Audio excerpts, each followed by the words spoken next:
Hello! On today's show, I've got a ton of sequels to talk about because Hollywood has issues with coming out with original stuff. That's what I hear. Other people say it. I'm just kind of repeating what other people say. We are short one staff member today. You might be able to tell by looking at your screen who that is already, but we'll talk about that. And then lastly, Pat says that if you can't find something to like on today's horizon, you have no pulse.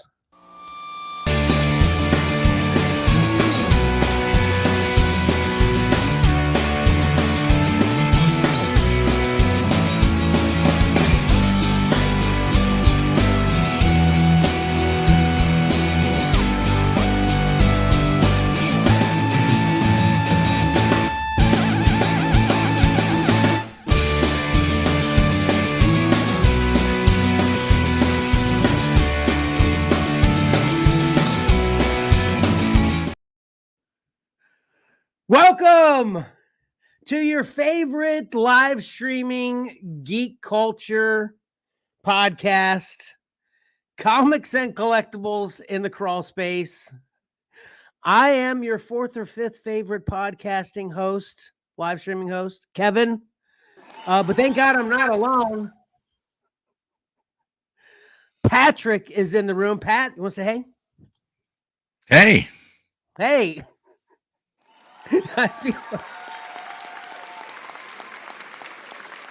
We just had a big pregame conversation about sound effects. And the sound effects were different at the beginning than usual. Karen's back there. Oh, actually, yeah, let's not forget about that to introduce. Karen's here too. Karen, got any sound effects for us?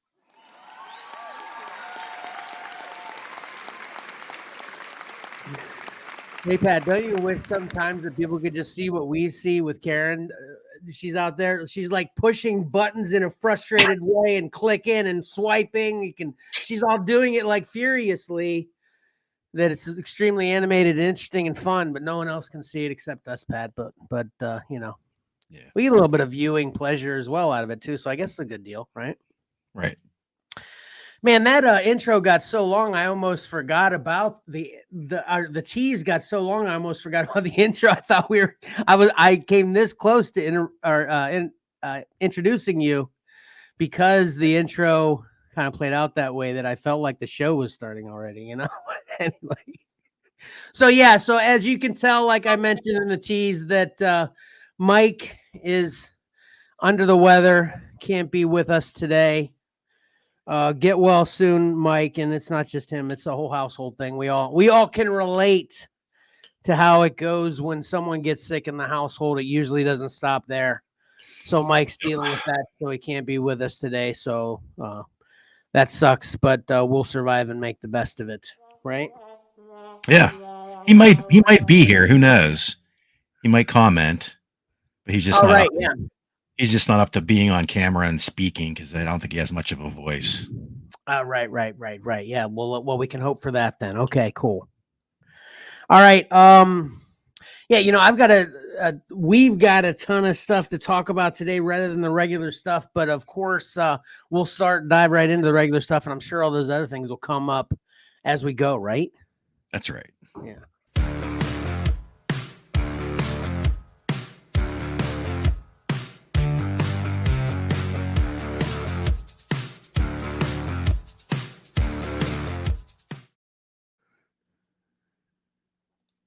All right, cool. I feel like I'm missing something that I should have mentioned before what Kevin watched. Am I, Pat? I don't think so. We can wish everybody a happy Batman Day. If you want to. Oh, today's Batman Day? Yeah. You didn't know that? I didn't know that, man. I'm so out of it right now. I'm very sorry. So I'm glad you remembered. So yeah, happy Batman Day, people. Yeah. I didn't know it till this morning, so there you go. Okay, so I don't feel quite as bad. I'm just a couple hours behind you, I think. Then I had seen some things posted, but I wasn't really paying attention. I guess there's a few special comics that are released for Batman Day. If you head down here, they kind of intertwined it with kind of a free comic book day thing, right? Kind of. I think there are some freebies, but there's also some special editions of like the long Halloween and things like that you can pick up today. Gotcha. Well, I've got such a packed day after the show today. I definitely ain't gonna make it. Well, let me take that back. Same Actually, here. since I have to go somewhere that's right by my comic book store to do something else, maybe that's a moment to step in. So we'll see. Well, I'll talk about it on the next show if I make that happen. So yeah. All right. First of all, I talked about how I've got a lot of sequels.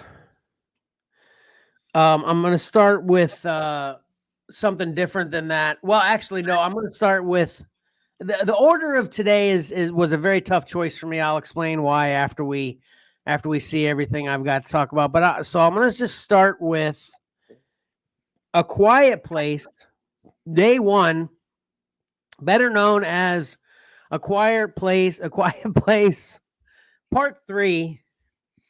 This is now streaming on Max, formerly known as HBO Max, formerly known as HBO.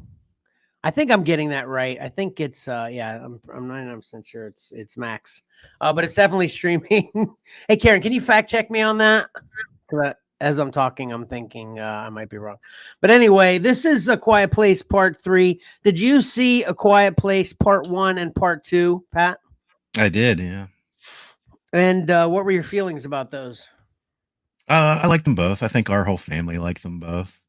Yeah, I think I agree with that pretty specifically. I think the first one, I think they were pretty equal. It's just the first one kind of wins, in my opinion, of which one's better, just because it's the original. It was a new idea. And correct me if I'm wrong on this, Pat, too, that A Quiet Place, Bird Box, and then there's another one, I think, you know, how Hollywood kind of copies kind of ideas sort of on each other.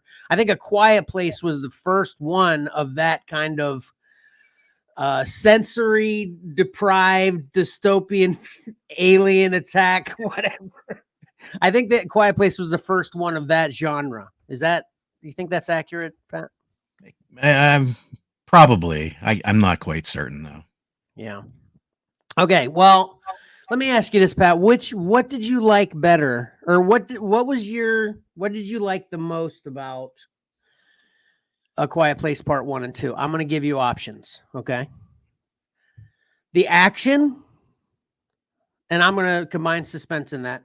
The action and suspense, its originality, or the drama between the family members, and the dramatic things that they had to now newly deal with in this silent world. What was your favorite thing that you liked of those three options about the first two Quiet Places? I'm going to say the suspense. I kind of would divide it a little bit with the action because I was more in it for the suspense of it all. You know, it was just maintaining that world where you had to be quiet and you were always on edge, worrying that they were going to slip up and things like that. But there's the family drama element of it too, is a big part of the first one, especially. So, okay, I'm going to completely agree with you 100% on that as well. Well, I'm going to go 98% because the only thing I would do, I'd flip flop the action and suspense. I'd say number one is the action, with the suspense being a close trailing reason, with then the drama being an integral part of it. That was definitely something to enjoy. And that goes for part one and part two. Well, let me tell you what part three decided to do. Okay. Part three decided to 100% lean into the least important part of all the Quiet Places. And I should, this is obviously our opinion. What's the most important stuff is the suspense and the action. This one has the least of any of that by far. Like, I was going into this, and I feel like they bait and switch us for this kind of stuff constantly now, where they give you the impression, especially with the way the trailers are laid out, because they try to make trailers exciting. You can't really express drama, feel good type situations in a trailer anyway. So it kind of intentionally / incidentally happens in trailers where they try to make them exciting. So they give you the impression that the movie's exciting. And then when it isn't that way, it kind of feels like a bait and switch. You feeling what I'm saying there, Pat? Yeah, for sure. So this one, though, man, this is obviously day one of when the aliens landed, and of course just started, wreaking havoc everywhere. Because of course there's a learning curve to all alien invasions, and obviously at first everyone wasn't aware of this whole you got to be quiet scenario. So everybody's screaming and running and not being quiet, and that's just feeding into the frenzy of the aliens, yada yada, right? Yes. I could have dealt with a solid 80% of this movie being about exactly that. Okay. Not only with that kind of action scenario, suspense scenario happening, but also more details like who are these? What's the deal with these aliens? Were they scouts? Did they just, this has no story with any details about the aliens whatsoever. It's just there's none of them, and then all of a sudden they're everywhere, and you see them coming, as you can see in the poster, that they come in there like a Armageddon type thing, where the asteroids are coming in from the ground and just kind of slamming through buildings and hitting the ground and everything, and kind of has a War of the Worlds feel, where they kind of go underground and then they kind of pop up from there too. So, but man, that is very short-lived in this movie. This movie mostly follows Karen's chiming in, HBO, then HBO Max, now Max. Better user experience finding the channel. Okay. But are you confirming that A Quiet Place Day 1 is on Max, Karen? It is on Max? Okay. So, yeah, thanks for that, Karen. Anyway, so this follows the lady on the screen here. I can't remember the character's name. Again, Karen yells at me all the time. I don't write stuff down. I should write stuff down. But the lady and the gentleman on the poster there. So the lady is actually dying. So that actually has that kind of drama in here. She's already dying in the movie of some, I think it might be cancer. Yeah, I can't. Karen, right? Sorry, yeah.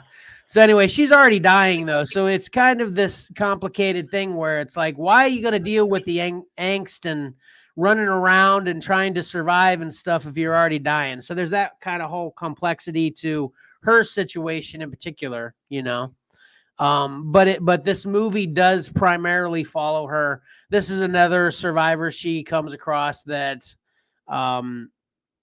kind of just incidentally, we just have to follow some survivors. So we follow these through the entire movie. But like I said, 80% of this movie probably focuses on their relationship, her conundrum about whether she should even care about surviving because she's dying anyway. And just it's like a feel good drama kind of movie instead of this action suspense movie, which I feel like what most people enjoyed about 1 and 2. There's very little of that in this movie. Even the finale is lackluster in my opinion. So I can't stand this movie. And I'm gonna say, not because it was a horrible movie. It was quality as far as acting and production value. It was well done. But as far as me enjoying it, yeah, hard passed. Karen just wants to know, does the cat live? And spoiler alert for anybody who doesn't want to know, check out 54321. Boom, Karen, yes, the cat lives. Okay. And what's making you ask about the cat? Is the cat on the poster? What'd she say? You tracking with her, Karen? Did you see part of it and you didn't see all of it? Is that how you know? Because I don't see a cat on the poster. Anyway, yeah, it's actually part of the drama. Oh, in the trailers. Oh, okay, gotcha. Okay. It's actually part of the drama at the end. It's like a suspenseful thing where the cat is this close from getting caught by these guys, aliens, and just barely escapes by the chin whiskers on its chin. I can't remember how to say that, but that's a saying. I feel like, is that a saying, Pat? Anyway, so A Quiet Place day one. I give this. I think if you look, if you're following me on Instagram and Twitter, I think I might have given this a 4, if I'm not mistaken. 4 smiley faces. Hey, I wanted to ask you about my new smiley face thing. I know we talked about this a little bit, Pat. When I say 4 smiley faces, should I also say 6 frowny faces or just 4 smiley faces? Yeah, I think I just stick to the smileys, I suppose. Okay. Karen, is that what you were being animated about? You agree with that? Okay, cool. All right, cool. All right, next up, I have another sequel.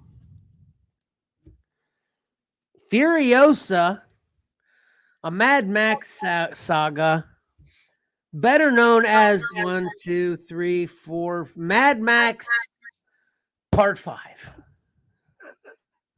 Pat, have you seen Mad Max Parts 1 through 4? I have never seen a Mad Max movie. Pat, you've never seen one Mad Max movie? No, it's a weird thing when we always talk about movies. You know, I was not able. I could not see rated R movies when they originally came out. So if I missed that window, it's unlikely that I ever went back and saw them, unless, I don't know, unless there was reasons and circumstances. But so yeah, I missed that whole Mad Max window. I never got into it. Huh. Okay. Yeah. So I mean, that sounds like, yeah. I think what you just added there at the end of your statement about not getting into it, it's like if you miss the first 3, then because of that reason, then you're not even going to try or put any importance on 4 and 5. Yeah. Yeah. I mean, I heard so many good things about the previous one to this. I know everybody loved it. It was so out there and action packed, but I never got around to catching up with it. Yeah. Yes. Yes. So let's just recap the whole series, and I mean that literally, but not too as bad as it sounds.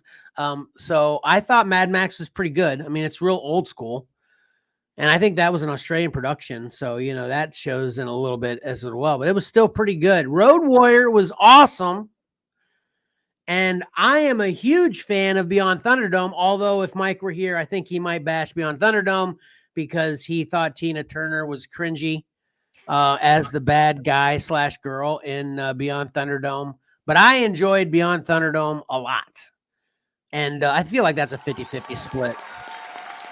A lot of people hated it. A lot of people loved it, though, too. It's not like a Batman and Robin situation.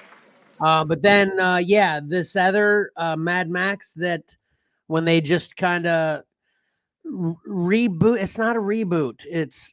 But brought it back. I get, continued a sequel late in life. There's so many movies that are doing that too. What we got Top Gun, and then we got Top Gun 2 like 30 years later, or whatever it is. It's kind of crazy how that seems to be a major trend lately. I don't know. Is it because of the Gen X? They're just assuming we'll just flock back to the theater. Maybe that's where. Yeah. Well, they're wrong. I think we're too tired. We're not flocking back to the theater, but we'll definitely check it out when I could be wrong there.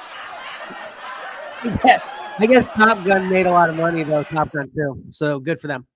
So anyway, what they do, they got Mad Max, the one previous to this one. What was the subtitle on that one too? Do you remember? Fury Road. So they have Mad Max Fury Road, which everyone, like you said, I agree. It seemed to love it, thought it was great. So then they decide to put out another one, but then they're like, okay, we're going to put the Mad Max tag on this. And spoiler, but not really. Mad Max is in this. for literally 3 seconds. Okay, I thank God you'll know this reference, Pat. Well, I'm so confident you will. But how do you remember Aura Singh? Sure. Yeah. She was in episode 1, correct?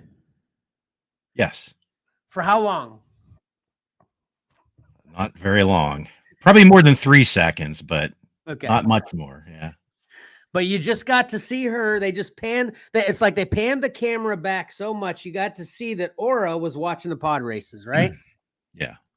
That's exactly the amount of time Mad Max is in this movie. And almost from the exact same perspective. As there is furious battling going on between Chris Hemsworth character and Furiosa running across this desert wasteland. It pans back just far enough to look up on the hill, and you see Mad Max with his classic car just chilling there watching the action. And that is all you get for Mad Max in this one, Pat.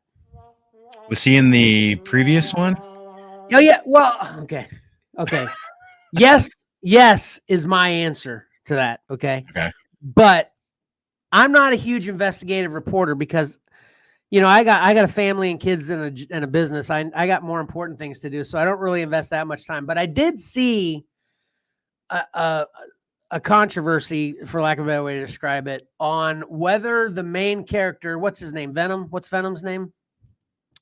Yeah, what's Hardy?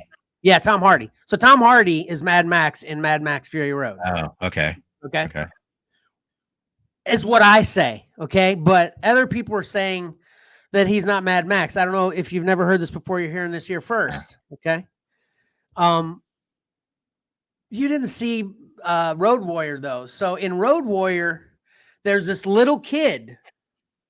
Okay, and obviously Mel Gibson is Mad Max. And in Road Warrior, this little kid that has this boomerang that's a blade.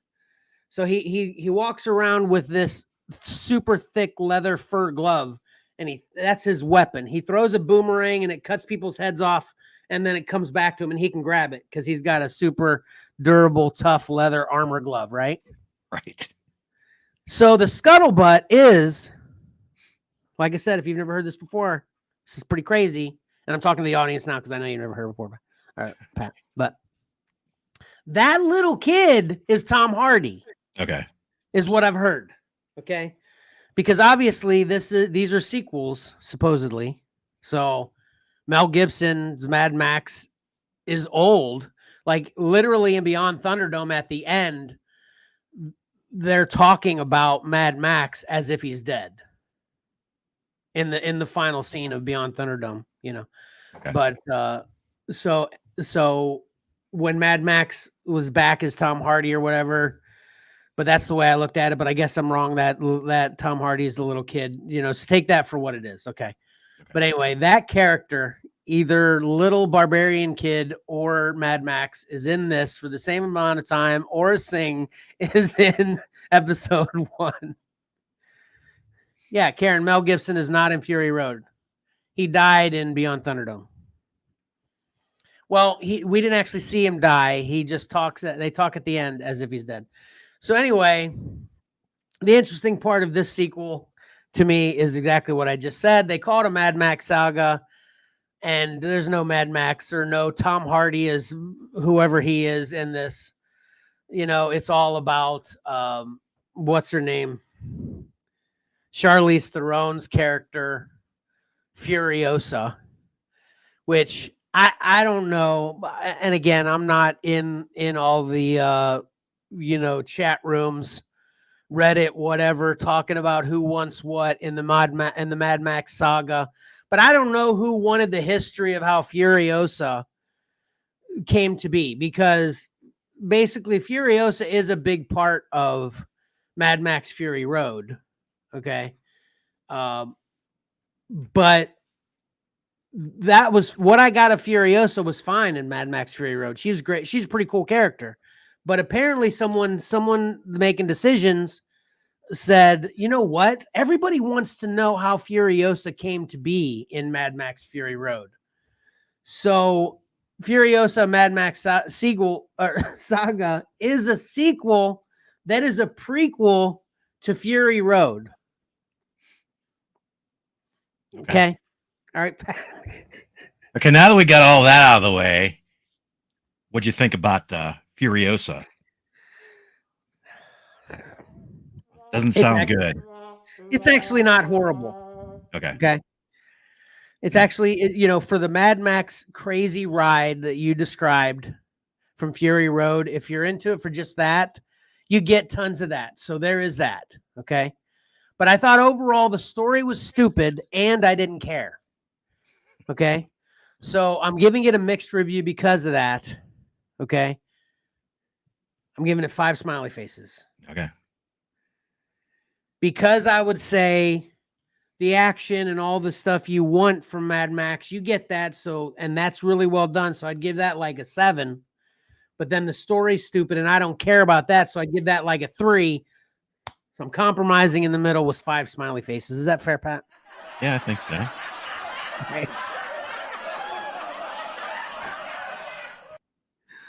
All right. I got another question for you before I pull up the final movie of the day.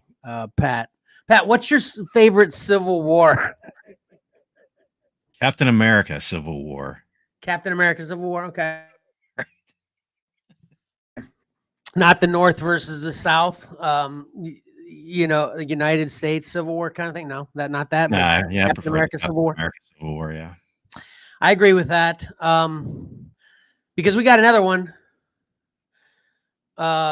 This is Civil War 2024, I believe. This just came out this year. From the writers of what's that? 28 Days Later, and what's the other one on there? Take that banner down for 1 second. It says it there. It's another. Can you read it? Ex Machina. Yeah, Ex Machina. Yeah. And basically this. First of all, before I get into this movie, Pat, let me just pick your brain here for a minute on the choice to make this movie and release this movie in 2024. How do you feel about that? Do you feel that this was people taking advantage of the current climate of the United States and saying, you know what? This would be cool for a movie. Or they're trying to make a statement like, hey, this is what's going to happen if you don't chill out.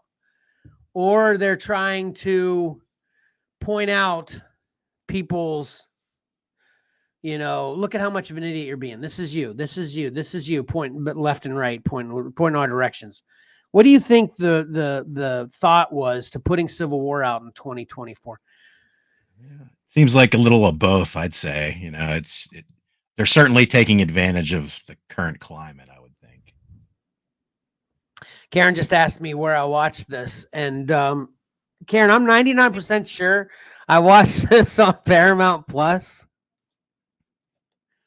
It's definitely Paramount Plus or Peacock, one of those two for sure. But I guess I'd agree with that, Pat. I think it's actually more leaning into trying to make a statement. I think the world is such a polarized, the country's such a polarized place, the world obviously too, but the country's such a polarized place right now that somebody made this not only for money, but also mostly, in my opinion, for, this is what you're going to get. You better chill out. You better chill because this is what's going to happen kind of statement and more than money. And especially since I've seen this piece of trash, this movie, I think it's more about that than it is about money. Let me ask you that. Okay, let me double down on that question, Pat. So if this is a horrible movie, like if you saw this movie and this is really, really bad, would you think it's more about the propaganda than the money at that point? Not necessarily. I think there's just bad movies, Okay.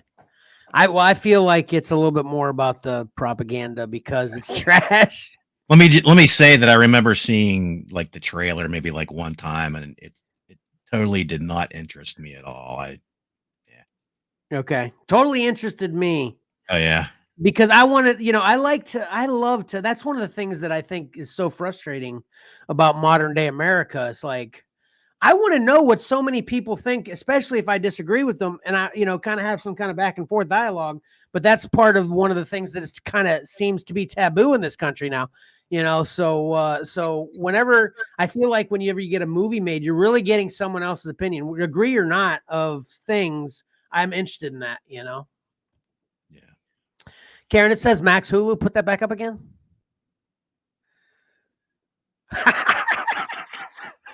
It says Max Hulu and Amazon is where Civil War was.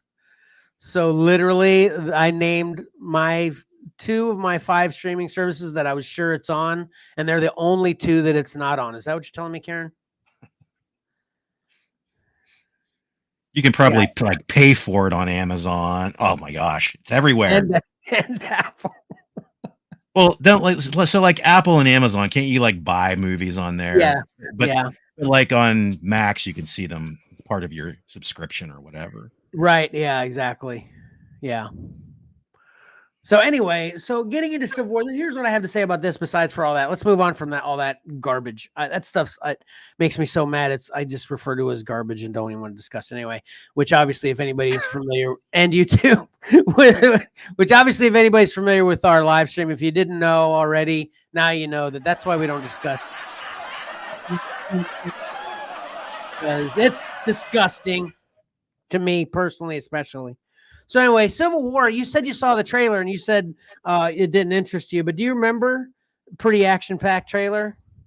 I don't. That's one of the things I don't remember about it. It didn't seem like it was very action-y to me. Maybe I saw like an early teaser trailer or something. Maybe. I don't know. Maybe. Well, once again, I was totally in for, okay, man, this is going to be crazy. Bullets flying everywhere. There's helicopters in the poster. What is the Civil War divide here? North and South, East, West, political parties entrenched in the same areas, whatever, what's going to be this, I totally was down for this. I wanted to see some action. No. If you want to see Civil War for action, you need to go watch Captain America's Civil War because you ain't getting it here. Because man, it's shocking how little action there is in this movie. There is, let's just, for the sake of, making visualization of numbers easy. Let's say this movie's 100 minutes long. I'm serious. You get maybe 10 action. Wow. The rest of it is this war reporter biopic with Mary Jane. What's her name again, Pat? Mary Jane? Original. Dunst. Yeah, Kirsten Dunst. Yeah. Is her name on the poster there too? Did I miss that again? Anyway, Kirsten Dunst is a reporter covering the Civil War. And first of all, she's got the personality of a coma victim. I don't know. She's like she's barely a step up from someone you'd want to slap to see if they're awake. I mean, her and I don't know whether, again, we've talked about this before, whether it's directing or acting for her character, the way she acted, choices. But man, this character is non-appealing. I didn't care about her. I didn't like her. I didn't, it was just bad. But this movie is basically all about her and what it's like to be reporting on war in general. Of course, she's got plenty of experience they talk about other than what we're actually seeing her now. But essentially, I think they're in like, man, I should take notes on stuff like this. But anyway, they're in like Georgia or something, right? And the war is getting ready to end. And the president of the United States is still in DC. And she wants to get one last interview with him before the war is the Western forces versus the United States, essentially. And the Western forces, and this is it seemed like they tried to play this to be amicable to everybody or agreeable to everybody, whatever. The Western forces are California and Texas versus the United States, East Coast, kind of that way, right? And the United States is dying. They're losing. The Western forces are winning this thing. Okay, so this movie starts with that being a foregone conclusion. So Kirsten Dunst and a couple of her other reporter partners want to get to DC before it ends, so they get like the last thing that the president has to say about this and all these decisions he made to get us to where we are, yada, yada, right? So this movie literally just follows them going from Georgia, if I'm right, from wherever it is, if I'm wrong, to DC before the president is taken down for good. And it just follows that journey. And oh my God.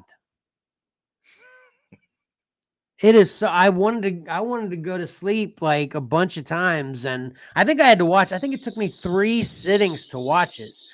Yeah, exactly, Karen. There's so and I'll finish off with this. Well, I'll finish off with the rating, but the last thing to say about the specifics.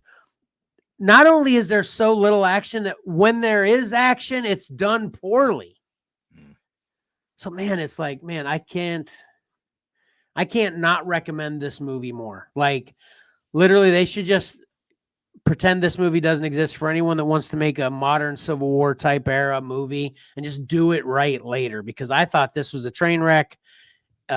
Even if you want a slow biopic of a war reporter type movie, this is bad. I mean, this is just bad in every angle you look at it, in my opinion. So this poster's a total misrepresentation. Absolutely. Welcome to the front line. You know, all this, stuff happening here in the poster. Yeah. No good. Yeah. So I give this, and I think I gave it 3 smiley faces on Twitter and Instagram, but I'm feeling I want to lower it to 2 right now, because I'm reminding myself of how bad it is as I'm talking about it. But I think I went 3. Just because the concept was kind of cool, I guess. I don't know. And I like Kirsten Dunst, but man, I hated her character. But anyway, so yeah, pass on Civil War. So I got really nothing great for you to watch if you're waiting, for for Comics and Collectibles in the Crawl Space to tell you what to watch.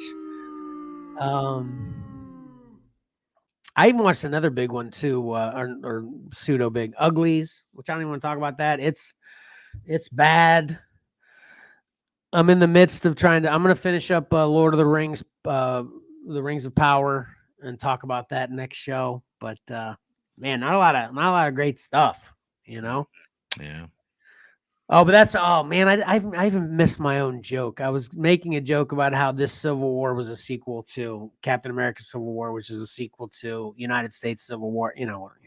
I missed that joke, but they were all sequels essentially. That's why I kind of got into that. Anyway.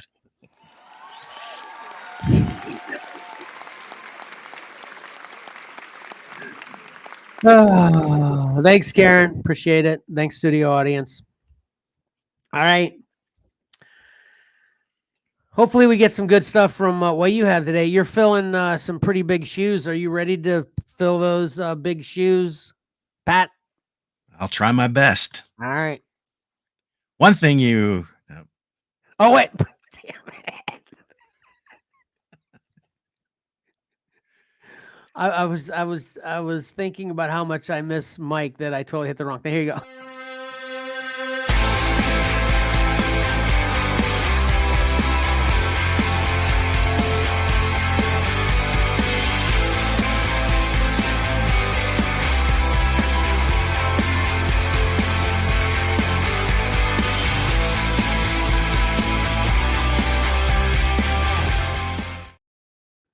I think I actually have a Pat's Pick3 anyway. I should have pulled that back out.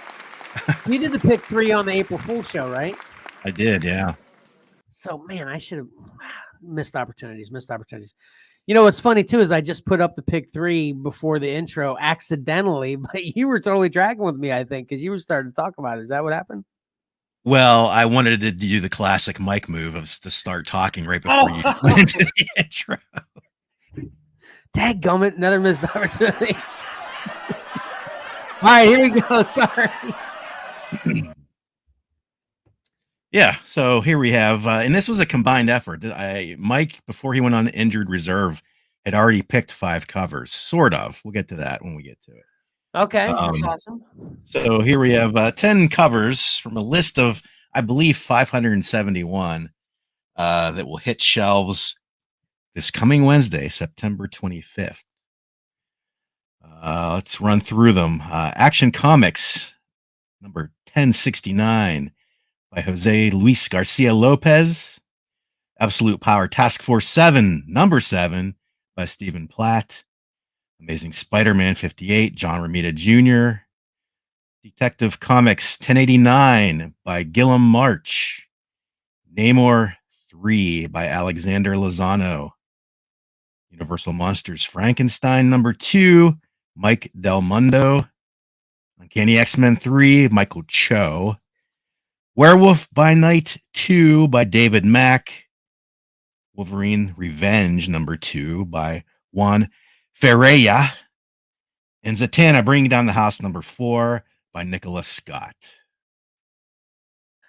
Man, you nailed it with those enunciations on those names there. Great job.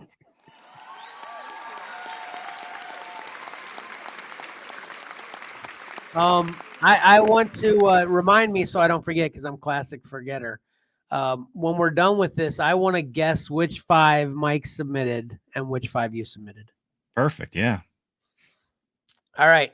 So I'm ready for number 3 when you are. You ready to go? All right, let's go. Coming in third place, we have Amazing Spider-Man 58 by John Romita Jr. Very nice. This was heavily voted on in my household, so that is not a surprise to me at all. Karen, did you press the clapping, but you or the booing, but it didn't work?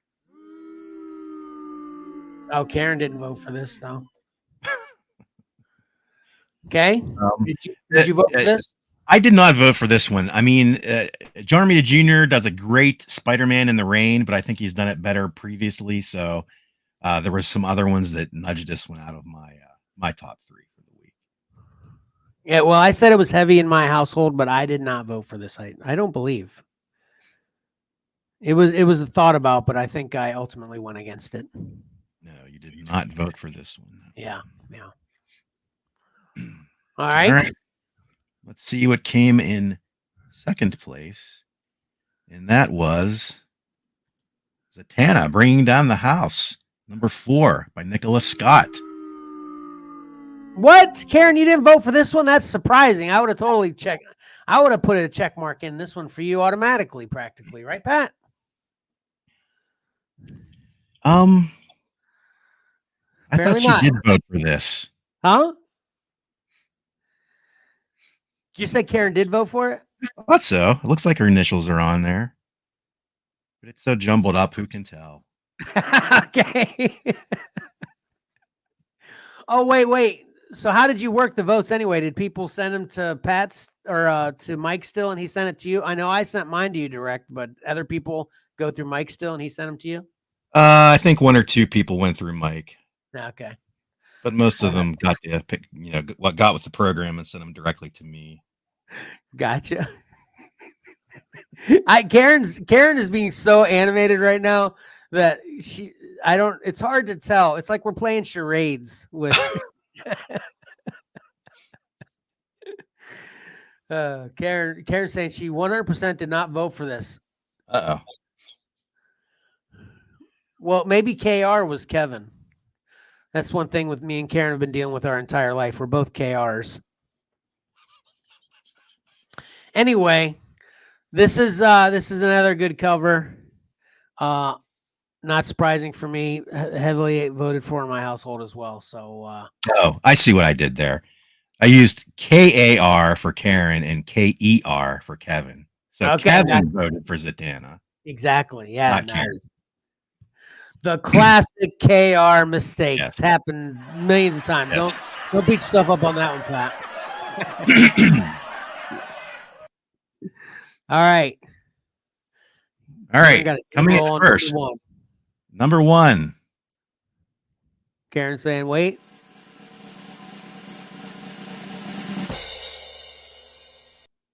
Frankenstein by Juan Ferreira.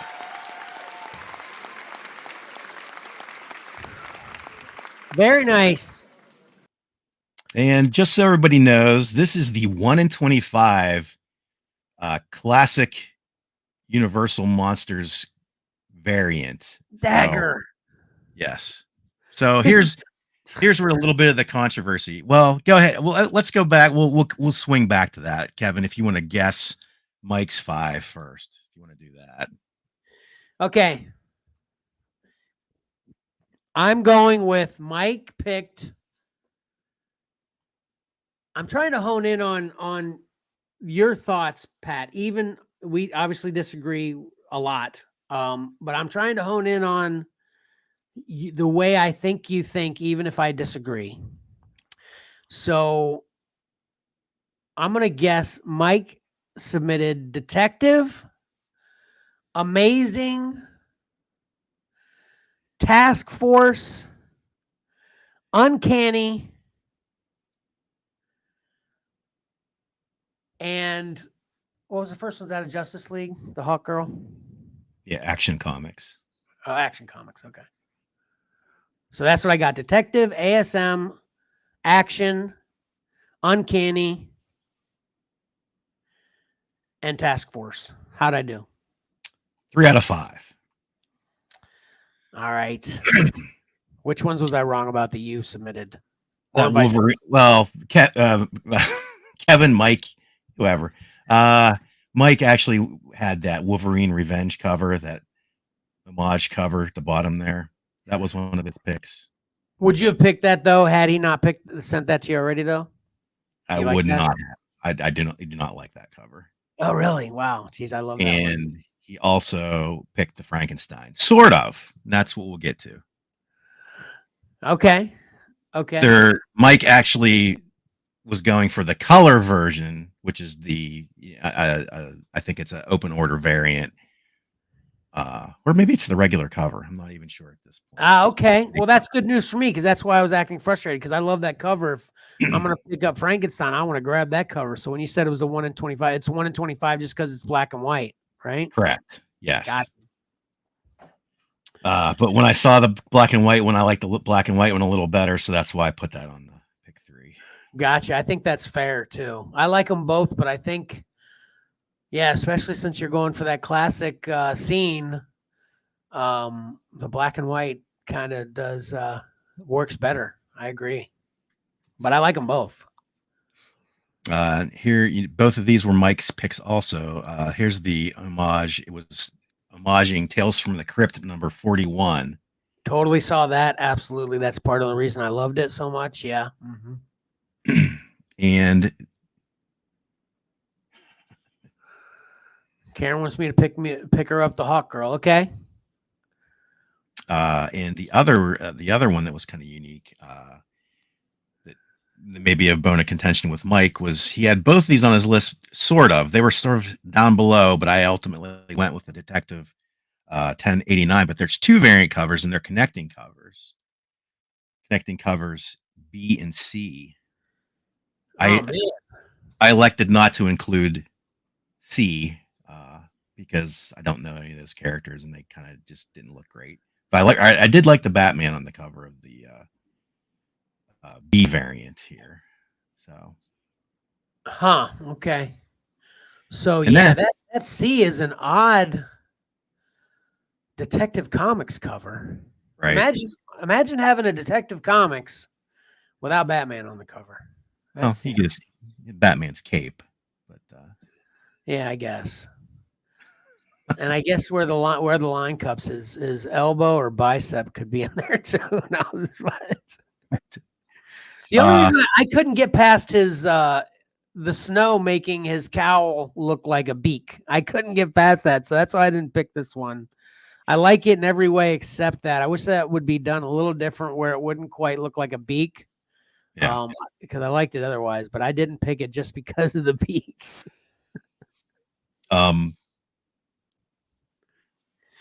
There's a werewolf on the sea. Yep, that's why Mike wanted it in there. Yep. Possibly. And speaking of werewolves, 2 werewolves actually. Yeah. Well, let's stick with this one. When Johnny saw this detective cover, he said he immediately thought of this cover. So I brought that into the equation here. Nice. Detective 514. And I said there was a lot of that going around because there was direct homages. And when I saw this Werewolf by Night cover, I immediately thought of Beauty and the Beast #2 from Marvel back in the day. Nice. And that's why I like that Werewolf by Night cover, but I did not pick that one because I think the werewolf is subpar. But I'm totally seeing what you're seeing there. That werewolf is giving off more of that beast vibe kind of there than werewolf vibe. Unless he's in mid-transition. Like he was like how many times that's a thing we've talked about many times, like knowing what happened 3 seconds up to a cover or 3 seconds after. How do we talk about that before? That was a thing we talked about doing because that would be great, right? What do we call it? Do you remember exactly? Well, we talked about it, and then I said that it was a thing because there was like the 1 second later covers, things like that, 3 seconds later covers. Right. Okay. Well, so this could be the 3 seconds prior to this cover or 1 second, whatever. Maybe he started going in to kiss her as a human, and he's mid transition. If he's mid transition, I'm buying this werewolf in the Werewolf by Night cover. Yeah. But if he's not mid transition, I think that's a fail. That's not how werewolf looks. Mike also had similar comments about he didn't like the main werewolf on the cover there. So yeah, maybe she said, I'll kiss you, but I don't. The full werewolf is too much. How about somewhere in between? Okay. I can't remember what werewolf it was, but we've obviously had a lot of werewolves on the show as of late. I think for a very long time now, actually, not just as of late. And there's one werewolf. Oh no, that movie, the werewolf movie that Mike loves so much that's got that cop on the cover. I can't remember the name of it, but I watched that movie based on Mike's recommendation. He was talking about his favorite werewolf movies. Yeah. And I watched it, and the werewolf in that movie totally gives you Teen Wolf vibes, if you know what I mean. And the Teen Wolf vibe, I can't take seriously. I thought Teen Wolf was fine. If you haven't seen Teen Wolf, Michael J. Fox, werewolf in high school, basketball star movie. I love that movie. It's very funny, and I'm fine with that werewolf being like that. But if you're trying to be a serious werewolf movie and you're giving me Teen Wolf vibes, I can't take you seriously. And that movie that Mike loves so much, which I wish I could remember right now the name of it. I wasn't feeling it because of that one thing. But this is I'm so jealous of you and Johnny and Mike a lot of times, and Mike from New York as well. When you got the comic cover recall to think of, especially like that Beauty of the Beast. That's a real deep cut. And then an old detective that Johnny recalls that looks like this detective. I wish I had the cover recall like that. I do not have that in me at all. Yeah. Jealous. Yeah. So what were ultimately your 3 picks on this in this week then, Pat? I believe I picked Namor, Zatanna, and the Werewolf by Night. Okay. All right. All covers received a vote. Nice. 2 of them, only got 1 vote, but there you go. Did you get 3 votes from Mike from New York? I did not, but Mike did. Well, that's what I meant. Yeah, did Mike from New York ultimately vote on 3? Okay, gotcha. Yes, he did. He did. Well, there's your barometer. So you and Mike as a team did well. Karen's, thank God, Karen's here. The Wolf of Snow Hollow. That's exactly what I'm talking about, Karen. Is that the one though? I thought that was the more serious one. I thought the one with the AT&T girl Milana. Oh yeah. That's Werewolves Within, perhaps. Werewolves Within. Yeah, you're right. It is the one with the AT&T girl, right? Isn't it sort of like a comedy, or is it not a comedy? Well, I feel like the energy of the movie is trying to be. I think I actually used a point of reference being like Avengers, like Marvel, modern day Marvel. That's like you're supposed to take it seriously, but there's a lot of humor in it. You know what I mean? Okay. Yeah. How do you feel about that? So if you obviously you wouldn't call Endgame, or maybe a more appropriate one be an earlier one like, Civil War or Iron Man 2 or whatever, those are obviously have very funny parts, but they're not comedies, right? I mean, obviously they're not comedies, but what would how would you think about that? It's just, a serious action movie with humorous parts, right? Yeah. Yeah.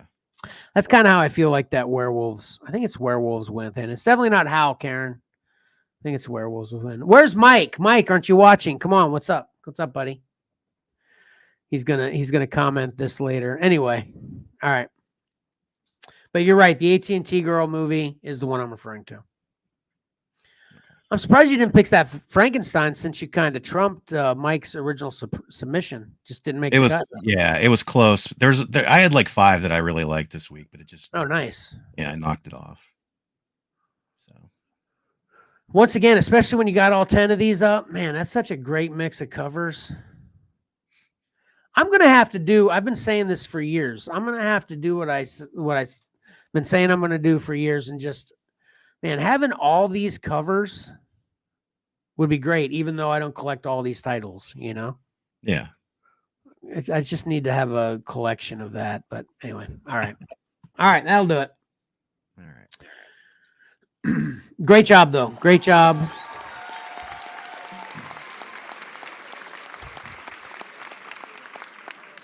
Yeah, Karen, money. Yeah, exactly. Lots of money.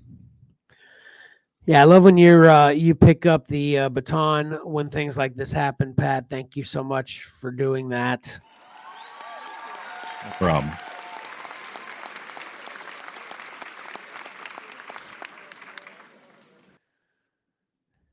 Oh, and right after you did most of Pick3, but I'm not shutting up today. I did most of the talking. I guess it's more appropriate for you to be first, since you'll be doing most of the talking and or all the important talking and collectible. You ready to talk about some books we read? Yeah.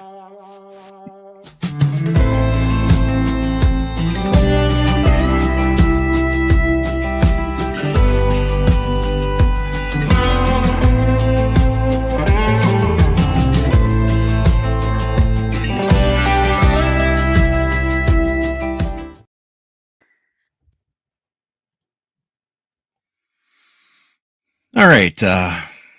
What I read, I read a couple things, but this was the standout. I've been very harsh about the current Fantastic Four run by Ryan North. I finally did give up on the title, no longer purchasing it. Oh man, okay. So this was like a right. Before you get into that, so what would be the marker for you to then pick it up and give it another shot? Could it be the same run, just different, writer and artist team, or would it have to be a whole new time? What would you think on that? Yeah, I don't need renumbering, but I guarantee you that's what's going to happen. And if a new high-profile creative team comes on board, they'll probably start over with another number 1. But I don't need that. I just need a change in writer. The art has been passable, sometimes good. I just don't care for the writing of this book. So.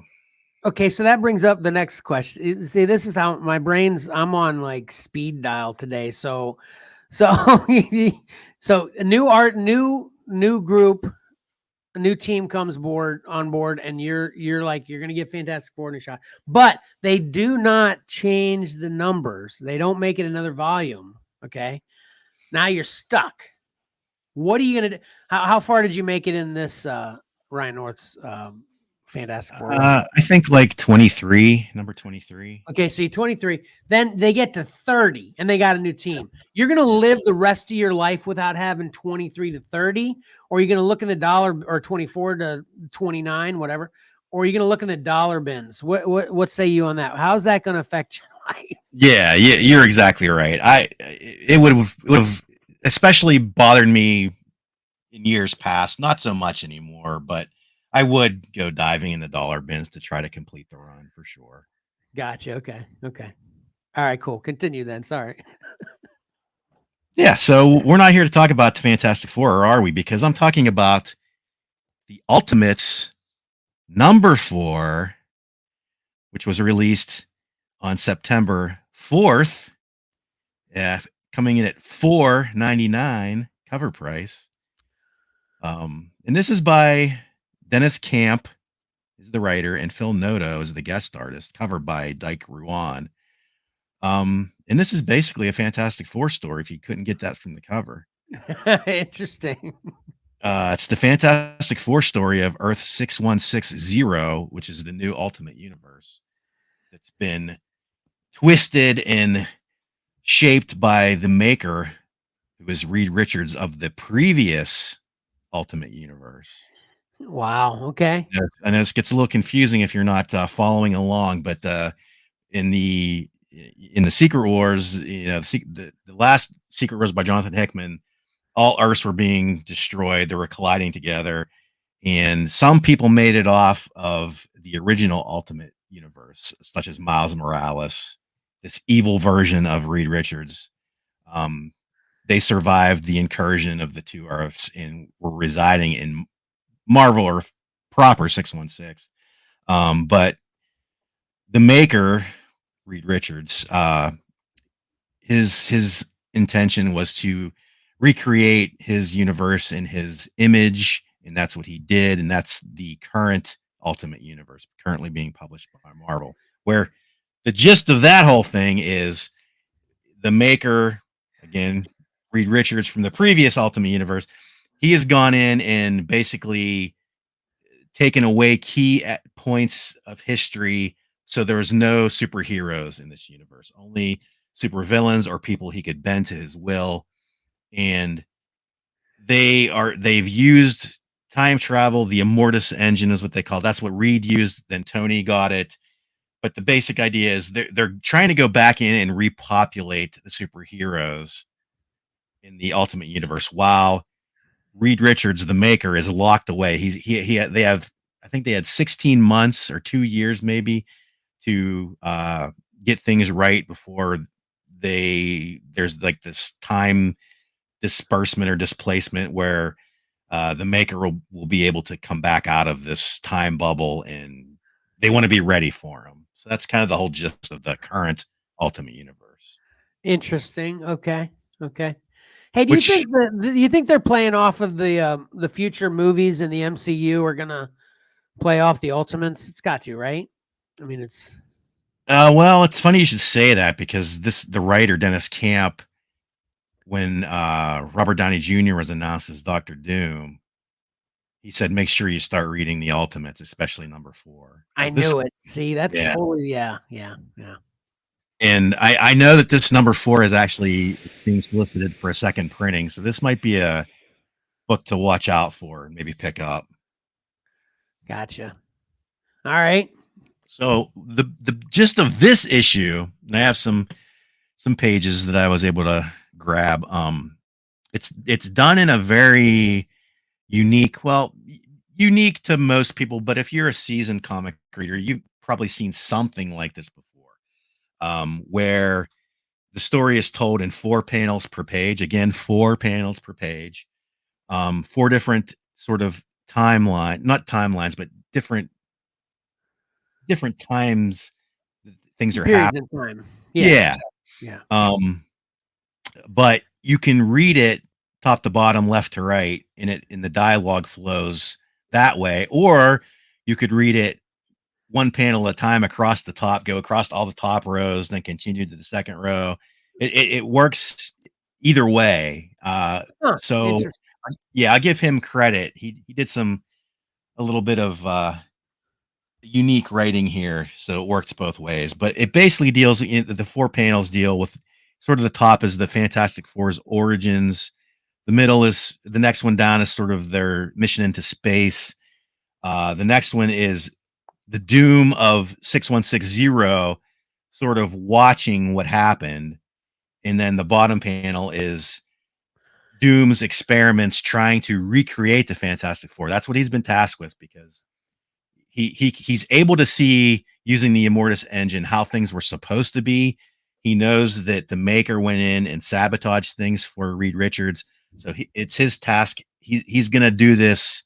He won't and he can't stop until he recreates the Fantastic Four, and it possibly might be driving him down a bad path. He's sort of being driven insane. He's a good person, but he's been twisted by the maker. So we'll see what happens. But you can kind of follow it. The artwork is very good. Phil Noto, I know he has detractors, but I like his work. It's very clear and clean, and it was well suited for this story. But you basically see that you kind of see in the top panel, it's Reed meeting Ben and Reed meeting Sue, and him explaining their mission, and you kind of go back and they're in space, things are fine. Maybe those are out of order. I don't know. But basically we find out that the maker went in and sabotaged Reed's calculations. You actually see him. You see Reed working on his calculations. Everything's fine. He's good to go. Then you see through another panel that the maker went back in time and changed some of his formulas and things like that. And he sabotaged the Fantastic Four. Johnny dies. He bursts into flame in space. He dies. Ben ends up committing suicide because he's disgraced as a pilot, and he snuck, a minor being Johnny and the rest of the Fantastic Four onto this, unsanctioned mission into space. Sue ends up getting cancer. Reed is arrested and thrown in jail, and that's where the maker finds him. The maker actually gets him out of jail and then begins his torture on this universe's Reed Richards, and psychological, physical torture. He misshapes his face. He's sort of making him into the Doctor Doom that he knows. He disfigures him, psychologically tortures him, and gives him the name Doom because he everything he did went wrong. Although he doesn't know that. He doesn't know that it wasn't his fault. Well, he does know that. I take that back. It's very strange because you see how this plays out, and he's able to see back in time. Doom, the good Reed Richards, is able to see what happened, but they're forbidden to use the time machine for now. That's an agreement set upon by Tony Stark, who you see in the bottom panel. He goes by Iron Lad in this universe. He's very young. They have agreed not to do anything else with time for fear, the repercussions might make things even worse. So right. Doom, the good Doom, he's constantly, he can rewatch this stuff, but he knows he can't go back in time and change things. He has to do these experiments and try to recreate the Fantastic Four, which you kind of see on the cover. He's experimenting on mice. That's you get the idea that that's what he's doing. The experiments are all on mice. They keep getting the powers, but they keep dying. It's unstable. So he's sort of, you're in this conundrum where you're seeing this tortured Doom, this tragic Doom, Reed Richards, where he just is almost being driven mad because he can't get things right. He knows things how they should be, but he just can't nail it yet. And it's leading to a bit of disagreements between the Ultimates and Doom. I can't see Sue Storm's mouse on the cover there. Where's Sue Storm's mouse? Yeah, I don't know.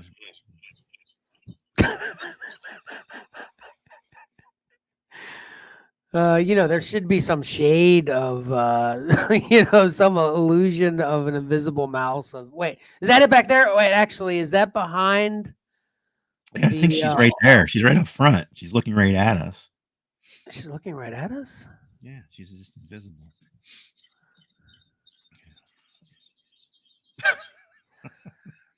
Oh, because she's actually, yeah, right. You doubled down on my joke and full. Yeah, right. But no, what I'm serious about, you see right to the right in between the E and the S, there's a shadow of a mouse's head there. Is that what, am I seeing things? Or no, what you're seeing, that's just the trade dress. Okay. The Ultimates, all the Ultimate books have that transparent, semi-transparent banner going down the left-hand side, so it actually cuts off. Anything behind that banner is black and white. That's just the trade dress for the Ultimate Universe. So that's what you're seeing. You're seeing the black and white cut of the shadow in Dr. Doom's mask there. Okay, gotcha. Okay. So yeah. All right. Well, regardless, cool. Okay. Yeah, regardless, this is a Fantastic Four book I want to read, even though it's the Ultimates, and it's a strong get it in maybe something, if you're a speculator, maybe a book you want to get out there and pick up, because if it does end up tying into somehow Robert Downey Jr.'s return to the MCU, that they're using elements of that. We know how those books jump up and skyrocket in price when things happen. These days, so might want to pick this book up if you're so inclined. But either way, it's a good standalone story. You'll probably be a little confused if you're not reading along with the whole Ultimate Universe, because it is confusing, because we have a Reed that's turned evil and has been jumping from universe to universe. But if you're a Fantastic Four fan, I think it's a good book regardless, and I'll give it a get it. Well, it's only number 4, so you can pick up the rest anyway. I mean, yeah, and I think so far I've been hot and cold on this book. The last issue I read the night before this one was introducing the She-Hulk of the Ultimate Universe. Kind of a different take, but an interesting take. It's definitely been getting stronger, and I think he's picking up on Jonathan Hickman's threads in the Ultimate Universe and slowly working them successfully to fill out this new Ultimate Universe very well. So I'll give him some credit there. Awesome. It definitely seems impressive. If you're able to track with it at all after everything you just said, that's impressive writing to me, Right. All right, is that all you got? That's it.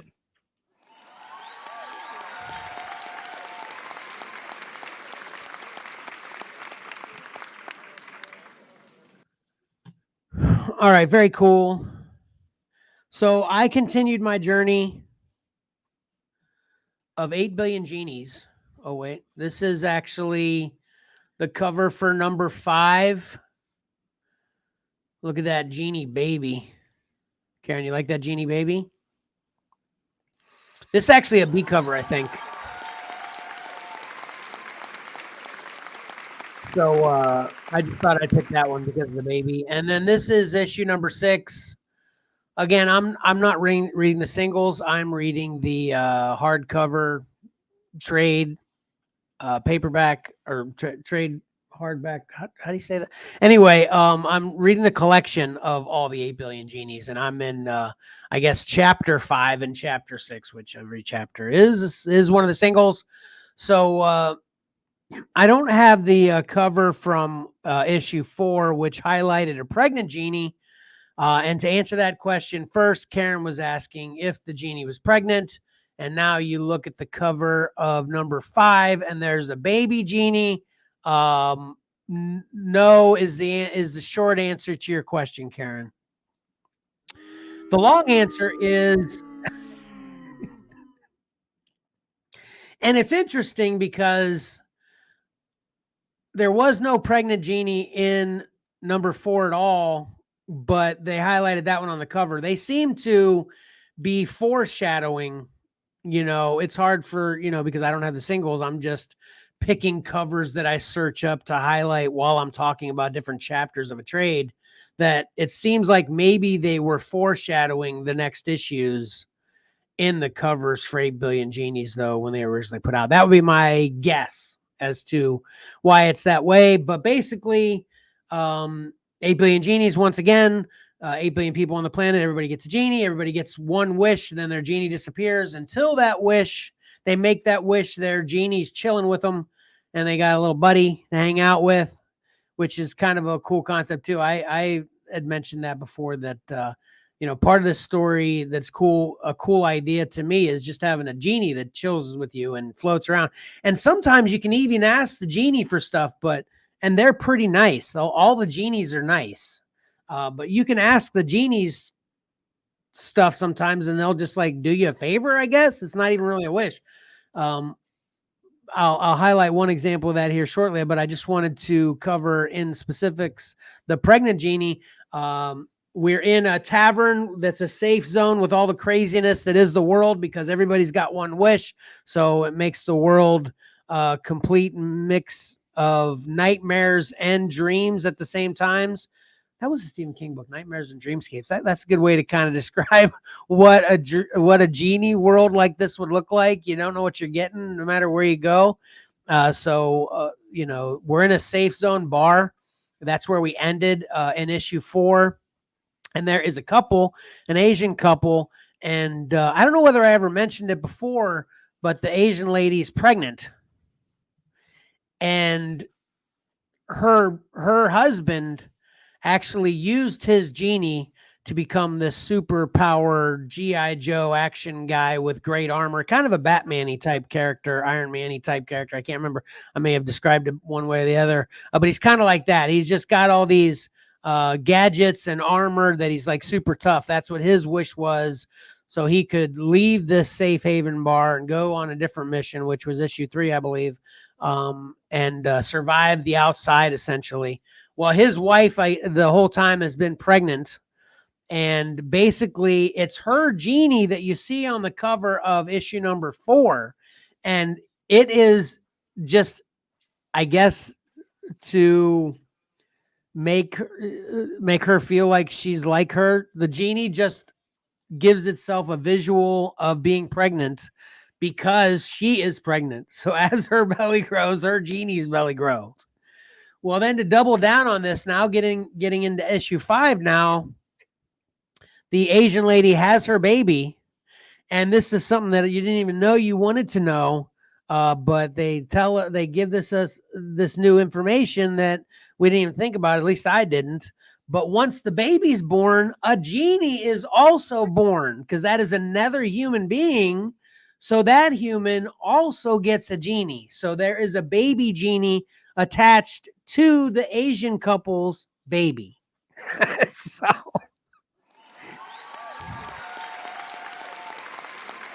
and basically, since the genies are good people, they understand that babies, toddlers, preteens, then, as you progress through life, you don't want to give a 6-year-old that doesn't understand the world yet a wish.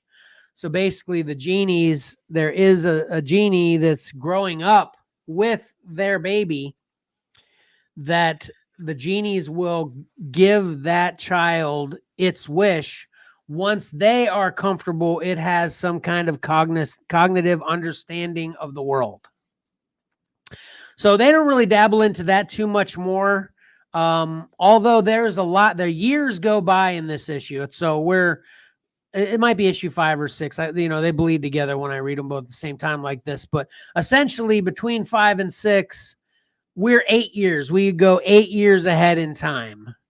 And what's interesting that hasn't even been broached in the story yet, but I'm thinking about, is this is a child that's growing up in this genie one wish everyone world. So that child is going to have a completely different perspective of the world we know when that child goes to make its wish. So I think that's a pretty interesting thing. I'm looking forward to see how that plays out. But basically, what happens in issue 5, besides for all this baby genie stuff, which is a very minimal part. Like I said, it's just kind of deep. So deep thought has taken over my discussion on it, but it really isn't a big part of these issues. What's the big part of issue 5 is everybody, for miscellaneous reasons, decides they're done with the safe haven bar.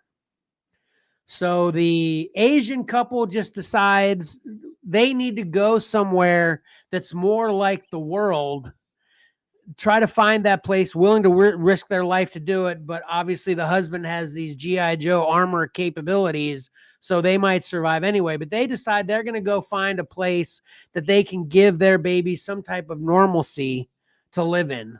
So they leave. Then the band decides they're leaving just because, they have 2 genies. There's 3 members of the band left.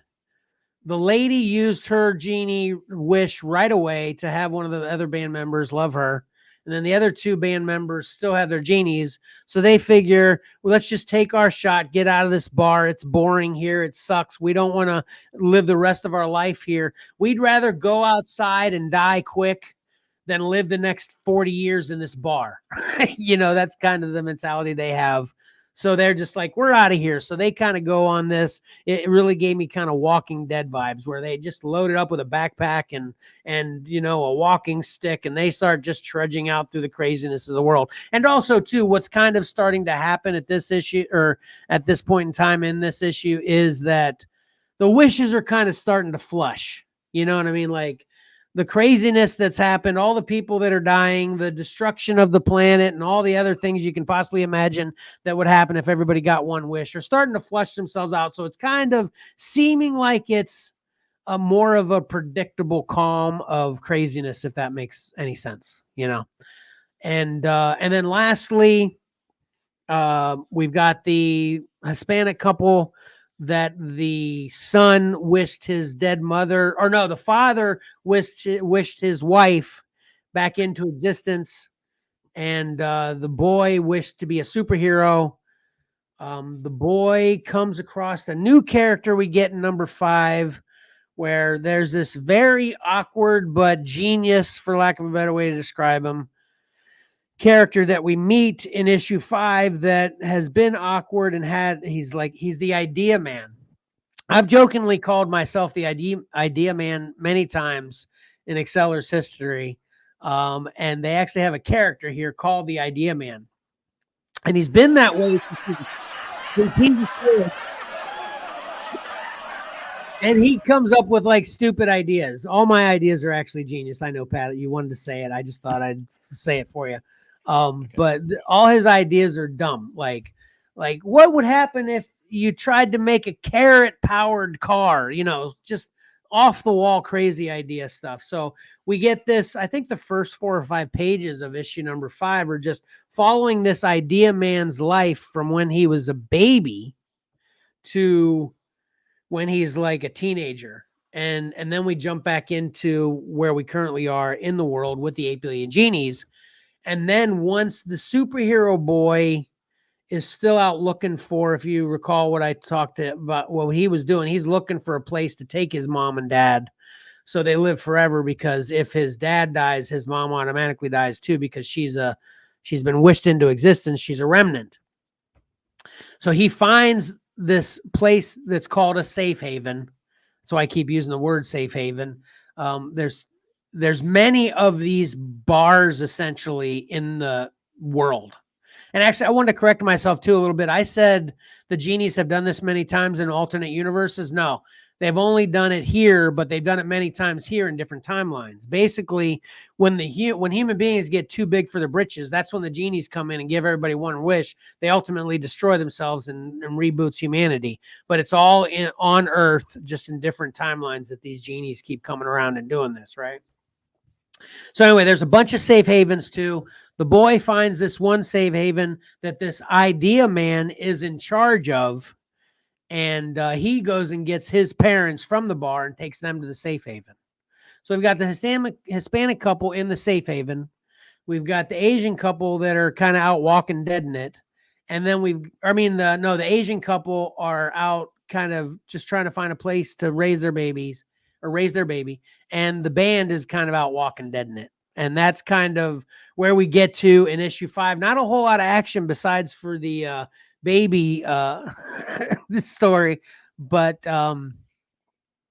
it's just kind of them deciding they're leaving here now. Okay. So then in issue 6, we start to get a little bit of action because we discover that the Idea Man is now using the superhero boy to destroy all the other safe havens. Like now we've got this, everybody wants to be the only safe haven, because people that are in charge of the safe havens, aside from the bar, because if you remember, Pat, the original bar's safe haven, the bar owner is a genie, right? So all the other safe havens were created by humans that had wishes. Okay. And then it gets very complex too, because now people that didn't use their wishes that are still alive really hate the people that still have wishes. So now they start hunting genie keepers, for lack of a better way to describe it. And like I said, we're 8 years in too, and there's still like a ton of genie, like this whole, I think Mike asked me the question, what would you do? And I said, I'd like to think I think about it a little bit. But I'd probably be one of the stupid ones and just wish instinctually, just off the cuff. But there's a ton of people that have held their genies. Okay. So then they introduce this whole new thing, because there's a couple extremely dangerous situations. There's actually this funny part where a genie gets shot, and you can imagine what happens when a genie gets shot. Can you imagine, Pat? I don't know. You'd think this sparkly stuff would all come out, and maybe weird things would start happening around. Okay. I like that thought. And it's kind of sort of right too, because this genie gets shot and he's all like, oh, and like, it's all sparkly, like instead of blood, it's like sparkle, like sprinkle dust, and he's like, oh, and then he's like, psych, just kidding. And then he appears, like nothing happens to him. He's a ghost. He's the genie. A bullet going through him. He pretends it hurts him, but it doesn't. It's pretty funny. It's a pretty funny moment in the book. But anyway, people start shooting at him because they have 2 genies. And, that's kind of the world now. Everybody is, if they see you got a genie, they want to kill you, because, and it actually, it's an interesting, thought process here too, is because genies have been the downfall of millions and millions of human beings now. Not the genies themselves, just the fact that they exist and humans get the wish, right? So they want to kill the humans just to get rid of the genie, because the genies are dangerous and they can't kill the genies, so they have to kill the humans. Isn't that interesting? Yeah. So that's a whole nother game in this, right? But then they hear that they can be allowed into the #1 safe haven in the world. The genies, they asked the genies. Oh, and I brought this up too, about the genies doing favors. When they were getting shot, the one lady's like telling the other 2 guys, hey, wish we're somewhere else. Use your wish to save our lives. And the 2 guys that have their genies are all like, like they get all catatonic. Like, I was totally under the impression that they got that way because they don't want to waste their wish. They're like, I thought about you, Pat, for a moment in this. You know how we talked about like video games and mobile games, how whenever there's a currency in it, you're one of the people that likes to hoard it because you always figure there's going to be some big value thing at the end to use it on. And I'm like somebody that just spends it as it comes, right? Yeah. It's that you get that kind of mentality with the people that have their genies left too. They always think they're thinking their wishes, but they never pull the trigger because I'm going to come up with something better later, so they don't want to waste it, right? So they're literally on the point of possibly dying, and the girl that doesn't have a genie is telling one of them, please use your wish to save us. And both of them are all like, they don't know what they want to do. So then she just asks one of the genies, because what the genies have been doing for them just naturally is they're a point of light. So when they walk at night, they've got these lights with them essentially. So she gets this idea. She asks one of the genies, like, Genie, can you make your light brighter? Can just make it super duper bright. And Genie's like, okay, sure, I can do that. And he makes himself like this blazing brightness. and these guys have night vision goggles on, so it blinds them, so they're able to escape. So essentially, no one used the wish, but she kind of got the genie to do a favor, isn't it? You know what I'm saying? So the genies can be nice enough to do what they want or not want, but the wish, they don't have a choice. They just have to do it, right? I guess, you know. So anyway, so they discover there's a perfect world, because then that prompts them to ask the genie, where can we go? And they talk about this perfect world, or perfect haven, where everybody that goes there is super happy. There's nothing tricky going on. It's the best place to be. But the only way they'll let you in is if you have a genie or some super epic skill that you can contribute to the community there.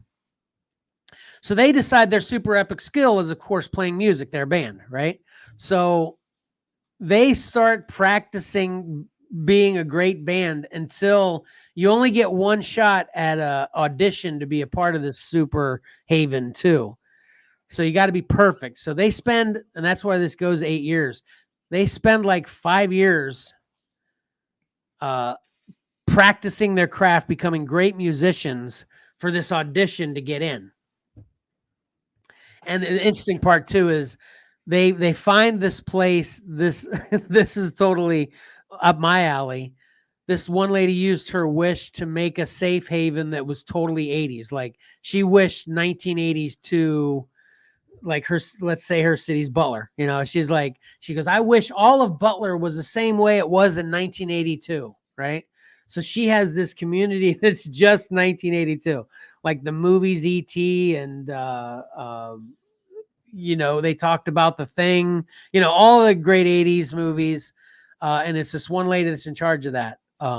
So she lets them come in there so they can practice their music, because, you know, who doesn't love great music from the 80s too? So anyway, so but she's old, and then she dies, and then any remnants from a wish go away shortly after you die. So then now all that goes away. So now they're pushed. Okay, you got to do it now. So they go to the safe haven. They give it their best shot. The people that are in charge of the safe haven love their music, but it's not quite good enough. We already have a bunch of musicians here. You can't get in. So they need to go with the only people with genies get in here, because they lost their one shot at an audition to be worthy. There's 3 of them. They only have 2 genies. They won't let the girl in because she used her genie. The other 2 can come in, but the 2 guys don't want to leave the girl behind. So they actually use their wish.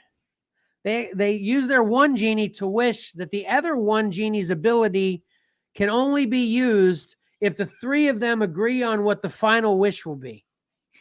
So essentially it becomes all 3 of theirs one genie. So they use their one genie to make that happen. So now the 3 of them have one genie, and it belongs to all 3 of them. So now they get into the safe haven based upon the fact that all 3 of them have to live and make a decision to control this one genie, right? Okay. So that's where we are. So we got a new baby with a genie that's growing up. We got a band in a new place with one genie. And yeah, I think that's all we're focused on right now. So it's, like I said, no real action in these, but it's still a very interesting story about how they play everything out. I'm still really super enjoying it. I'm intentionally stopping not reading the whole thing, just because I don't want to blow through it all. I like talking about it as much as I am. Maybe I'm talking too much. I apologize for anybody that thinks I'm talking too much, but I'm still loving it. I still call it a must-have. More to come. I think, did we say there was 8 or 9 or 10 or she's? Do you remember? It says 8. Oh, it says 6 of 8 right there. Okay. Oh yeah, Mike from New York. Yeah. He didn't realize we were going to hear about all 8 billion genies. Yes, you're hearing about all 8 billion. This is number 7. So we got a lot more genies to go. Stay tuned, Mike. I can tell from the way you typed that. You can't wait. Anyway, so next one will be the final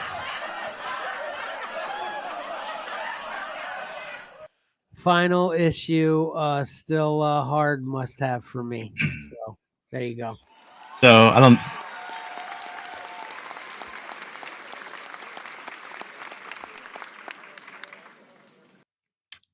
don't know if you've covered this with the rules of the genie. Maybe you have, maybe you haven't. But what I'm getting from what you just said today about the baby being born with the genie, I feel like the baby's going to grow up, and as soon as they determine that it is able to make its wish, the baby's going to wish that there were never any genies. Okay. All this never would have happened. Interesting. Could be. I can't wait to let you know, and it'll definitely be on the next the next show. I'll have the last 2 issues read, so we'll know if your prediction is correct. I don't really have a prediction yet. I'm going to think about that, and I'll send it in the group chat before I read it after I give it some thought. Anyway, since Mike from New York here, you got a prediction on it, Mike? Karen, do you have a prediction on it? Mike Pincheck, do you have a prediction on it? Type it down below. If you haven't read 8 Billion Genies and you got a prediction, type it down below. All right, cool. All right, everybody's favorite part's coming up. Once again, the amazing Patrick. You ready? Sure.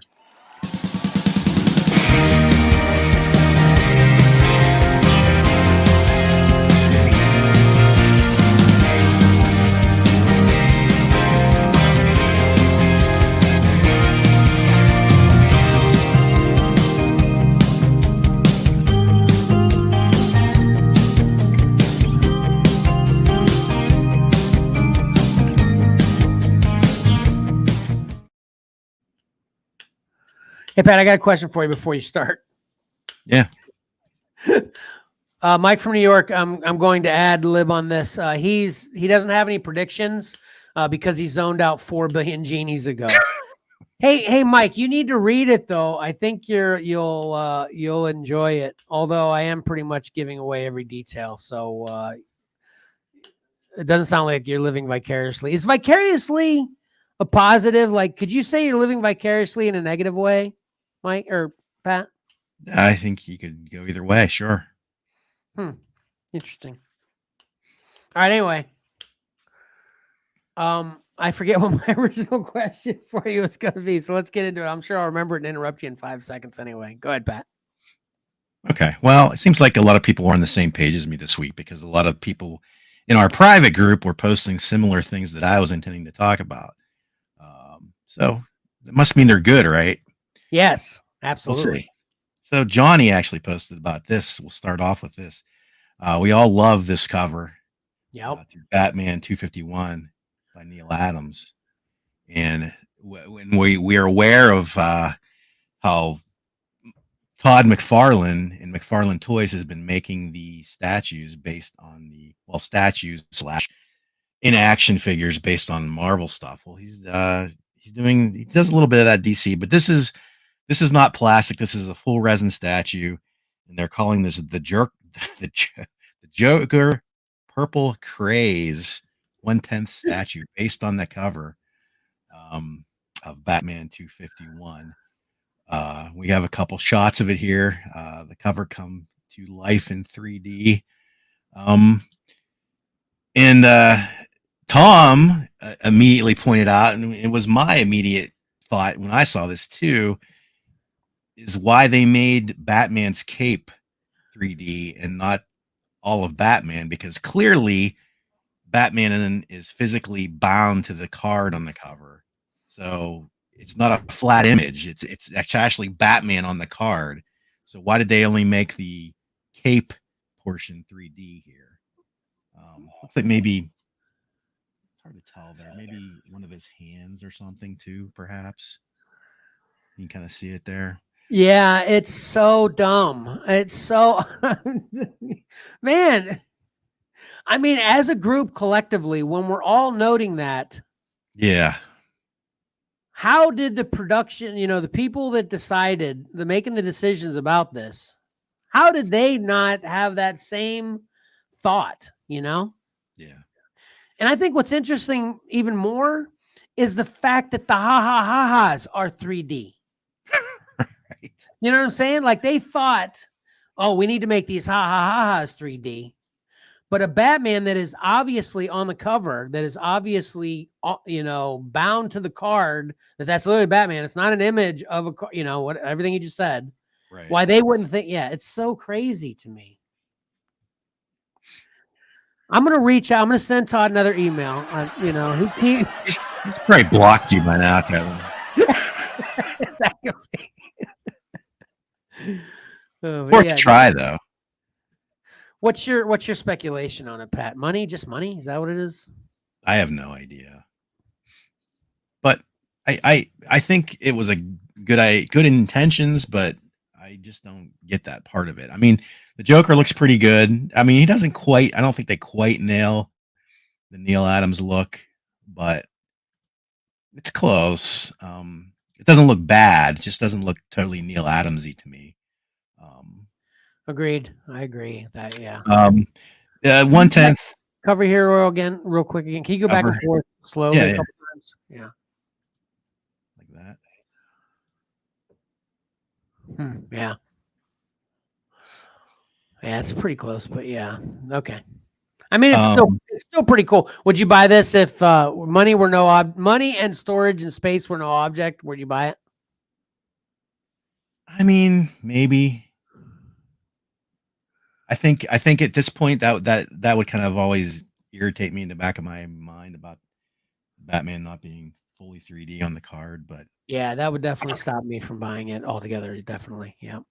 And we didn't talk about price. $155 retail. It's 1/10, so that's going to make it around 6 inches tall. Oh wait, maybe look at the bottom right hand corner there. It has that disclaimer that this is a prototype. Yeah, I think it's probably a little too far along, though. If to make that Batman 3D, that'd be so awesome. If they made that, if when this came out in final production, and they made that Batman 3D, we'd know for a fact they're watching comics and collectibles in the crawl space. Yeah. Yeah. All right. Anyway.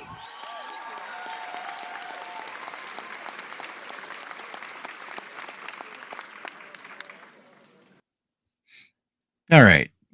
Moving on. I just wanted to add that one quick McFarlane hit for the week.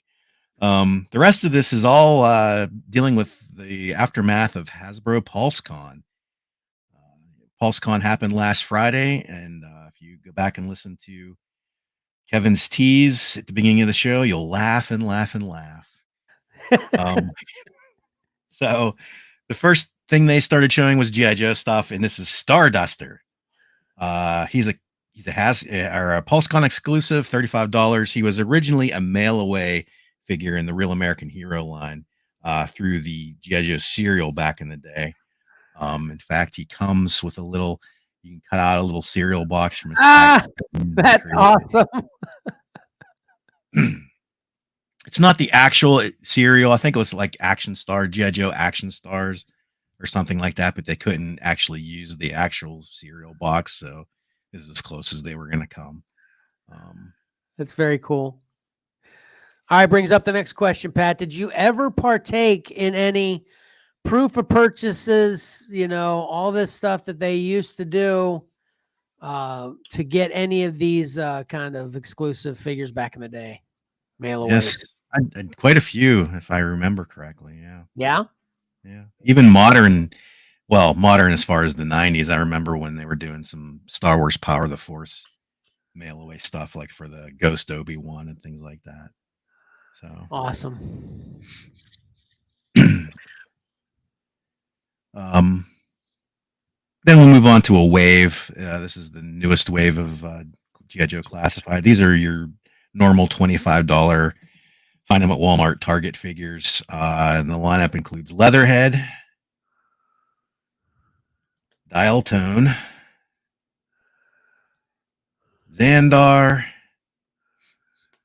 and a Saw Viper. Awesome.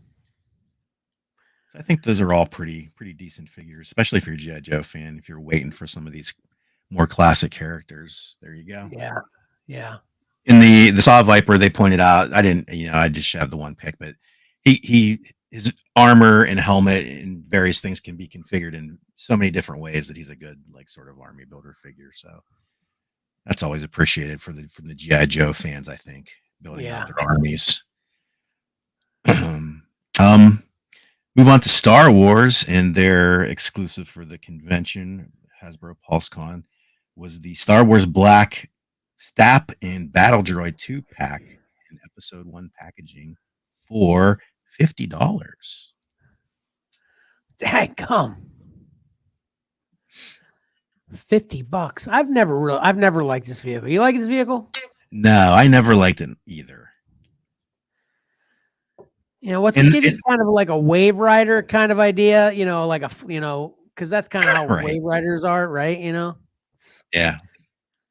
A jet ski type thing. Right. Yeah. And I remember this vehicle back you could buy this obviously back in the 3 3/4 inch power or the, Episode 1 days. And it wasn't very impressive back then. And I'm not very excited to buy it now in its 6-inch form.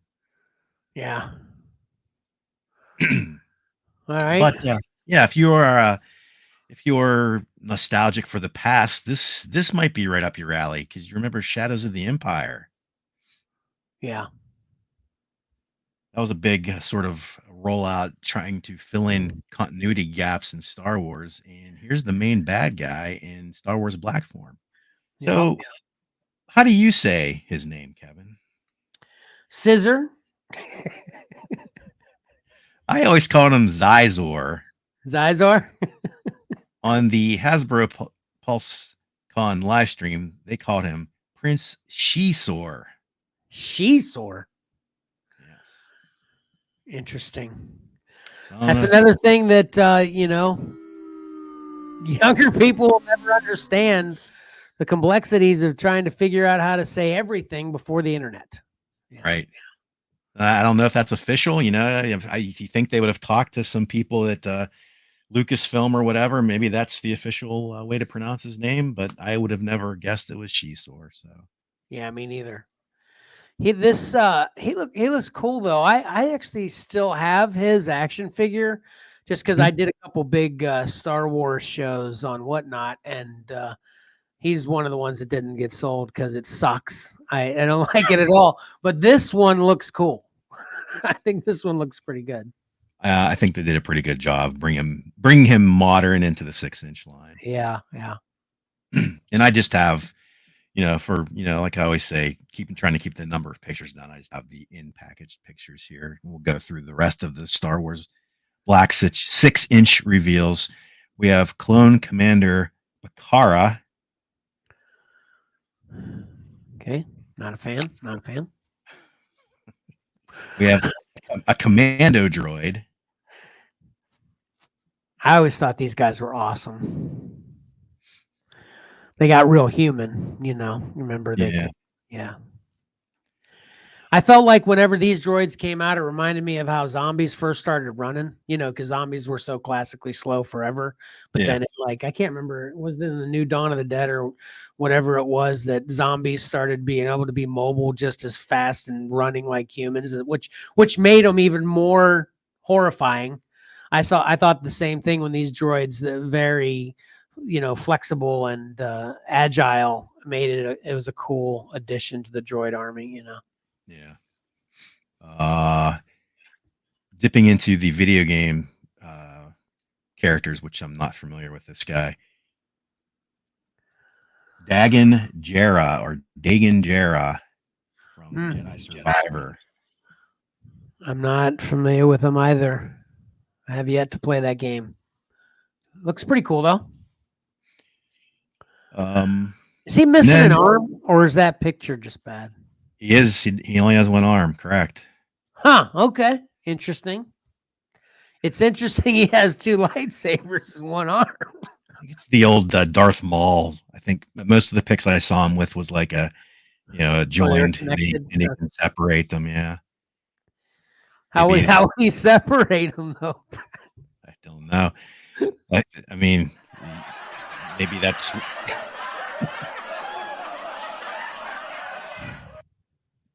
maybe he, from the pictures, he doesn't look evil. But he's obviously wielding what we traditionally red assume as sabers. Sith Yeah. lightsabers. Yeah, maybe practicing with the dual lightsaber is what led him down this dark path of only having one arm. I don't know. And then dipping back into some redos, which I don't know if they're nailing this. I like it, but I don't like it. We have Tatooine, Luke Skywalker once again. Can't really get it from this picture. I apologize, but he looks super, super young. He does. This is dumb. Yeah. I mean, you gotta think things through with these, right, Pat? I mean, if I had any input, someone came to me and like, this is what we're doing. The first thing I noticed, like you just said, is he's very young. And then second thing is, even if this is supposed to be classic, like you're under the impression this looks younger than episode 4 Luke. Is that what you're thinking? Correct? That's what the impression I get. Yeah. Yeah. So I agree with that completely. But even if you're talking about episode 4 Luke, episode 4 Luke does not have a lightsaber. Now, did he ever hold one? Sure, obviously. But why are you going to have an episode 4 Luke and arguably a younger than episode 4 Luke with a saber? That doesn't make sense, Pat. Yeah. So you obviously saw other pics of him as well, right? Because I don't you just from this you're getting that impression. Yeah. Okay. Yeah. Well, when you see other pics of him, you'll definitely think, I think more along those lines, even stronger. I think because okay. Oh no, he just looks super young to me. I don't know. And then to go along with your super young Luke, you have a super young Leia. She looks all right. I mean, you know, it would be cooler or more cool than that lightsaber. I always liked, because they've had this before in the young Luke episode 4 Luke action figure line. They had the what's the ship, the hopper or whatever, the Sky Hopper, yeah. Yeah, where they had the little model of the Skyhopper, because obviously we got to see that in episode 4. That would be a better, extra with this than the lightsaber. Yeah. Yeah. I think they just used that Skyhopper with maybe it was packed in with a recent Obi-Wan Disney Plus series Obi-Wan figure. I can't remember. I think I've seen that recently. Yeah. But anyway, okay, sorry. Continue on, Princess Leia. Yeah, it's okay. Yeah, Princess Leia. I mean, not much to talk about. These are two figures that have been released previously. They're just redos.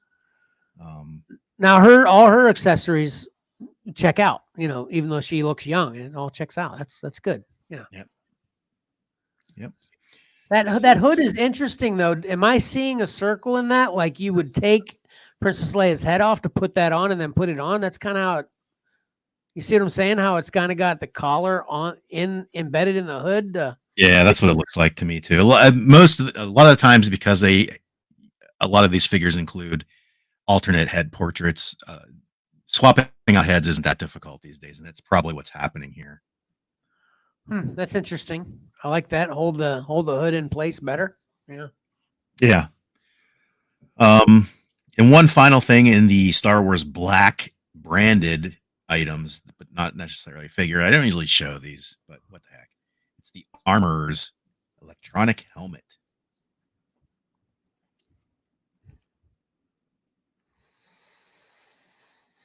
I got all kinds of problems with the armor. I mean, this is fine. This looks good, I guess. But I'm not a fan of the armor in general. But anyway, can you go back to Princess Leia real quick? I got another random question to ask you. Okay, so it seems like they're much better. Well, depending on the answer to this question, they're much better at stocking action figures, metal figs, Hot Wheels, all of them in plastic, with the way they kind of have the plastic shrunk wrapped around the figure to hold the figure in place, rather than, it seems like obviously they got away from the old school wires, where they would, bind the action figures or whatever we're talking about in the plastic to it. And they got away from that, which obviously, in my opinion, was a great advancement, right? You agree with that, right, Pat? Yeah. Okay. But I feel like they've moved it. They're kind of overshooting it a little bit with how much they've got the plastic wrapping around these things when you go to take them out. Because I worry in the few times, I'm not the collector I used to be, especially with action figures, but in the few times I've done it, that I'm actually going to break or at least cause some kind of damage that would make the functionality of the figure or whatever I'm taking out of there. I'm going to negatively affect it with how hard it is to get these things out of the plastic. Have you had that experience at all, Pat? 100%. I agree. Yep. So they've kind of overshot the mark. They were right on it, and then they kind of overshot it. Are we on the same page then? Yeah. What I oftentimes find myself doing is like sort of like pushing out from the back. You have to kind of almost pop them out and hope that everything comes out okay. Right. Exactly. All right, cool. I'm glad we're on the same page with that kind of thing. This is the kind of thing you want your buddy right there to talk to you about it as it's happening, but you experience these things lots of times when you're by yourself. So I'm glad we have this to talk about it here. So anyway. Yeah, as soon as you started talking about it, I was trying to remember something I opened recently, and I'm like, oh my gosh, I'm going to break this thing, but I can't remember what it was. Right. Right. So it's like, relax. Action figure, all the other items that fall in this category, chill. Like you don't. It just needs to hold it stable while it's shipping. It doesn't need to make it a chore to take it out. Cause anxiety. Right. Yeah. Exactly. All right. Cool. All right, we'll move away from the Star Wars Black, and we'll talk about vintage real quick. A new wave of vintage figures there. You can kind of see the lineup, and we'll go through them individually. We have an Anakin Skywalker from Ahsoka. We also have Clone Commander Lieutenant Teth from Ahsoka. Okay. Yeah. We have Indara. I don't know if I've ever heard of Teth. I wish Tyler were here. I think they said, I don't know. I might be getting things mixed up. I don't know. Let's just pass on that. I'm not sure who they said. Okay. He was with Indara from the Acolyte, done in by a simple throwing knife. Oh my God! Oh. I do have problems with that. We didn't bring that up in our talk. But yeah. Crying out loud. I mean, just be consistent. Disney, Star Wars, just be consistent. Okay. If you want to make people die with a run through the saber, okay. If you don't want to make them die, they can survive with the run through the saber, okay. But then don't make one die with a dagger. I mean, what are these people thinking? It's so crazy. Yeah. From Andor, we have Deidre Miro, the Imperial cold as ice officer. She was cold as ice. She's like Iceman. Yeah, right. Yeah. And finally, a mirror image from the Black Series. We have New Hope Luke Skywalker in this line. Wait, what? You zoom in on that, Pat. Enhance. Yeah, enhance. Sorry. Man, that's...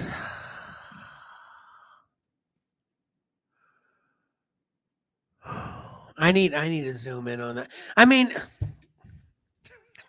his face, that doesn't look like Luke at all. That looks like a completely different character. Then they throw the lightsaber in there again. Yeah, no Skyhopper. And then put a scene from the movie when he definitely hadn't even touched the lightsaber yet. It's nice card art. I'll give him that. Yeah, I love. This is my favorite. Like when I see the puzzles with this card art or with this, art, I buy those puzzles every time. This is my favorite look, Yeah. But yeah, that is a sad Luke Skywalker. The Hasbro team often on these live streams make it a point to talk about the the image they use for the card. So I think they're really in tune and trying to do their best when they pick out card art. I think it's important because I think a lot of collectors these days don't open these types of figures and they leave them on the card. So I appreciate what they're doing there. They often make comments about how they choose and how they sometimes alter artwork to best suit the Star Wars vintage line. So I appreciate that. Yeah. They actually talk about it in this next item we're gonna spotlight here. And speculation is the reason they're doing a New Hope Luke here, and they intend to do more is because of the Mos Eisley Cantina HasLab. Right? Remember that? So they want to get a lot of those early New Hope characters back out in circulation around the time that the Cantina is hitting. Gotcha. So they're also doing this item, the Streets of Mos Eisley with Jawa. So, it's almost like they had planned to maybe put this in the HasLab for the Cantina. It's like, come on, you guys are getting ridiculous. We have too much stuff here. Let's get rid of this and we'll just sell this separately. So is there anything, have you heard anything, or is it on this packaging in any way that this is to complete to scale with the Cantina you could get in the HasLab? Oh yeah, it definitely is. I think, yeah. It's even got notches on the side there. You think it is compatible, like literally notches together somewhere? I think, did they talk about that or not? Definitely you can configure this in a couple different ways, but I think they did mention that it could possibly connect to the Cantina. Oh, you're saying this by itself can do that, like that archway could be on the other side or whatever? Yes, exactly. Yeah. There you can kind of see everything. Oh, yeah, there you go. Okay. So, yeah, you get the little carded Jawa, which they commented on the shot they used here. I don't know. That is the hobo beggar Jawa. Yeah. He's not out. He couldn't find any scraps, so he's just homeless now, or I guess. I guess so. That looks like a leathery thing as opposed to cloth too. I think the cloth is a better choice, right? The cloak, right? It looks leathery, right? It does look pretty good. It's one of those things, there's always the debate among action figure collectors about cloth goods versus, just having it plastic or vinyl or whatever, because it's very hard when you're doing things to scale sometimes to get things to look right. Obviously, they've come leaps and bounds these days with their how they do things, but there's usually with like seams or stitching, it was always like a dead giveaway when they used like a cloth good that it was out of scale. You'd see these huge stitches on 3 3/4 inch figure, let's say, and it would just totally throw things off. They've gotten much better. I think it looks fine here. Yeah. Of course, this could be a pre-rendered image. I'm not sure. But I'm trying to see from the other pictures. It's definitely cloth. It's not plastic or vinyl, but yeah, it's all in how it works in the end. Yeah. Almost in this picture, it looks like maybe it's a little too bunched up in the shoulder area, but I don't know. Jawa's one of my early favorites. I love Jawas. So. Yeah. Who doesn't? Mandalorian. Well. So. Taking out Jawas left and right in the Mandalorian. They didn't care. He didn't care. Right. I've been kind of sloppy on the details here. I wasn't talking about pricing. The armor helmet is clocking in at $100. Your usual Star Wars black figure still at $25 retail price point, whereas your vintage collection has steadily crept up and currently holds at $17 retail. And the Streets of Mos Eisley will clock in at $60 retail. All right. Star Wars out of the way. Let's move on to the last category that I am going to be talking about from the Hasbro PulseCon. That is Marvel.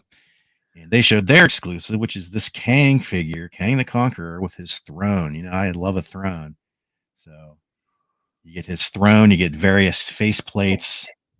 He is $60 exclusive to the PulseCon. You have to order it through Hasbro Pulse unless you wait and hopefully show up at Ollie's a year from now. like many of their items are doing. Is Kang officially dead in the MCU? Because of what happened to the actor, did they get rid of going that way in the story, or what's going on with that? Do you know? I don't think he officially had any conclusion to his character. I mean, he's time travel, multi-dimensional. They could always do whatever they want with him. So, but I don't think the plans are to use him. But I thought they had plans that they had to ixnay because of what happened with the actor, right? Oh yeah, I mean that's what the next Avengers movie was supposed to be called. Right. That's okay. That's what I'm talking about. So yeah, they totally ixnayed that rather than trying to replace him. Essentially. Yeah. Okay. Yeah. That's what I thought. But I just want. I don't know if I read on that anytime recently. It's whatever they want to force down your throat one day and then disappears forever that you have to dig for later. It's. Yeah. Anyway, this looks pretty cool. Yeah, I think it's well done. If you're a big Kang fan, we'll see. Are you a big Kang fan? I do like the character Kang, but I don't know if I'd want to shell out $60 or whatever for a throne.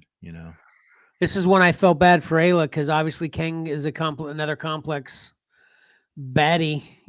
So she was actually digging him, excited for it, and now it's gone for the time being, of course. But anyway, they had shown this weeks before PulseCon, but they made sure to highlight him again, and I didn't talk about him previously, so I will here. And that's Dragon Man. He's a deluxe, super big figure. He is clocking in at $85. He's a Pulse exclusive for now. Dadgum. Yeah, he's pretty big. We'll see from scale here. There he is, 10 inches tall, 17.5 inches wide with his wings extended. All right. I guess. Yeah. I guess that makes sense then. Yeah. Different swappable wings for the unfolded and folded wings. Different set of hands and a book and some spectacles because some versions of Dragon Man show him to be a scholarly figure. That's cool. Okay. Can't remember. I don't know if any of the shots. No, we're not getting any shots with his glasses on here. No, sorry. There he is standing by Reed Richards for scale for a normal 6-inch figure. So he is a big guy. Yeah. Accordingly. So, yeah. He's currently on pre-order. They talked about, they hinted at possibly that he was at one time maybe going to be like a HasLab or a Build-A-Figure, but they went this route instead. So we'll see how they fare with order on Dragon Man. And this, I'm not a big fan of these, but they're talking about for now. This is the last one of these. This is the VHS 2-packs from the animated series, and here we got Spider-Man versus the Vulture. There we are in the retro packaging. There's Spider-Man. Comes with alternate hands, a mask, and a Flash Thompson head. And then we have the Vulture, who I've probably commented before. I never liked the animated series in the 90s, and I guess Vulture was young. He was an old guy, but he would suck the life force. That was their explanation on the. This was news to me, but apparently, okay. Old guy, but he had to keep up his youthful appearance by sapping life forces, and that's why we get the two head swaps here for the figure. Interesting. Okay. Yeah, that figure looks pretty cool, but yeah, I don't really care for that character either. That Spider-Man's pretty good though too. Yeah. Finally, I guess probably the highlight of PulseCon was the reveal of the Secret Wars figures. Yeah. Which New York Mike posted on the group this week. They come in, we'll go through them individually. Here they are as a group too. They come in retro blister carded packaging that we've seen throughout various other lines. And then we'll run through them. Beyonder, who, by the way, was never seen in this form in Secret Wars. This is for the 40th. They're touting this as the 40th anniversary of Secret Wars. Although Beyonder didn't appear like this in Secret Wars, the original Secret Wars. On the cover. Nope. I don't think so. Yeah. Yes. What cover? You keep running through it. I'm gonna find it real quick. Okay. There he is out of the packaging, and they're including the lenticular shields, but only one, which I think is kind of cheesy. They could have thrown a few more in there. It's cardboard, for crying out loud. Captain America comes with a broken shield, alternate head. The broken shield you can put back together? I don't know about that. It certainly doesn't go back together 100%. But I think they could have easily included an extra shield in there. I'm not sure why they did not. I'm not digging the head sculpts on Cap. Don't love them. Oops, out of order. We've got Iron Man in packaging. Okay, I was thinking of numbers. You're right, Pat. Of course, I should have known better. I was thinking of Secret Wars 2. Yeah. Yeah, he didn't take a human form until Secret Wars 2. He was just a voice from beyond in the first series. Yeah, but I thought that, and obviously I'm wrong, sorry, but I thought that number 6. Actually, I'm thinking I'm remembering a cover where you see the back of him kind of facing them, but he's like in the bottom left-hand corner of the cover. You see the back of him. That's not even a Secret Wars 2 cover. I don't know what the heck I was thinking. Okay, yeah, you're right. Thanks. Yeah, Iron Man.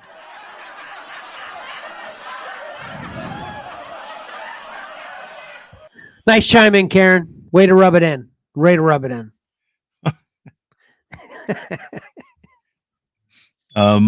The Iron Man comes with the classic modern reproduction in 6-inch scale of the Secret Wars gun that came with various figures back in the day.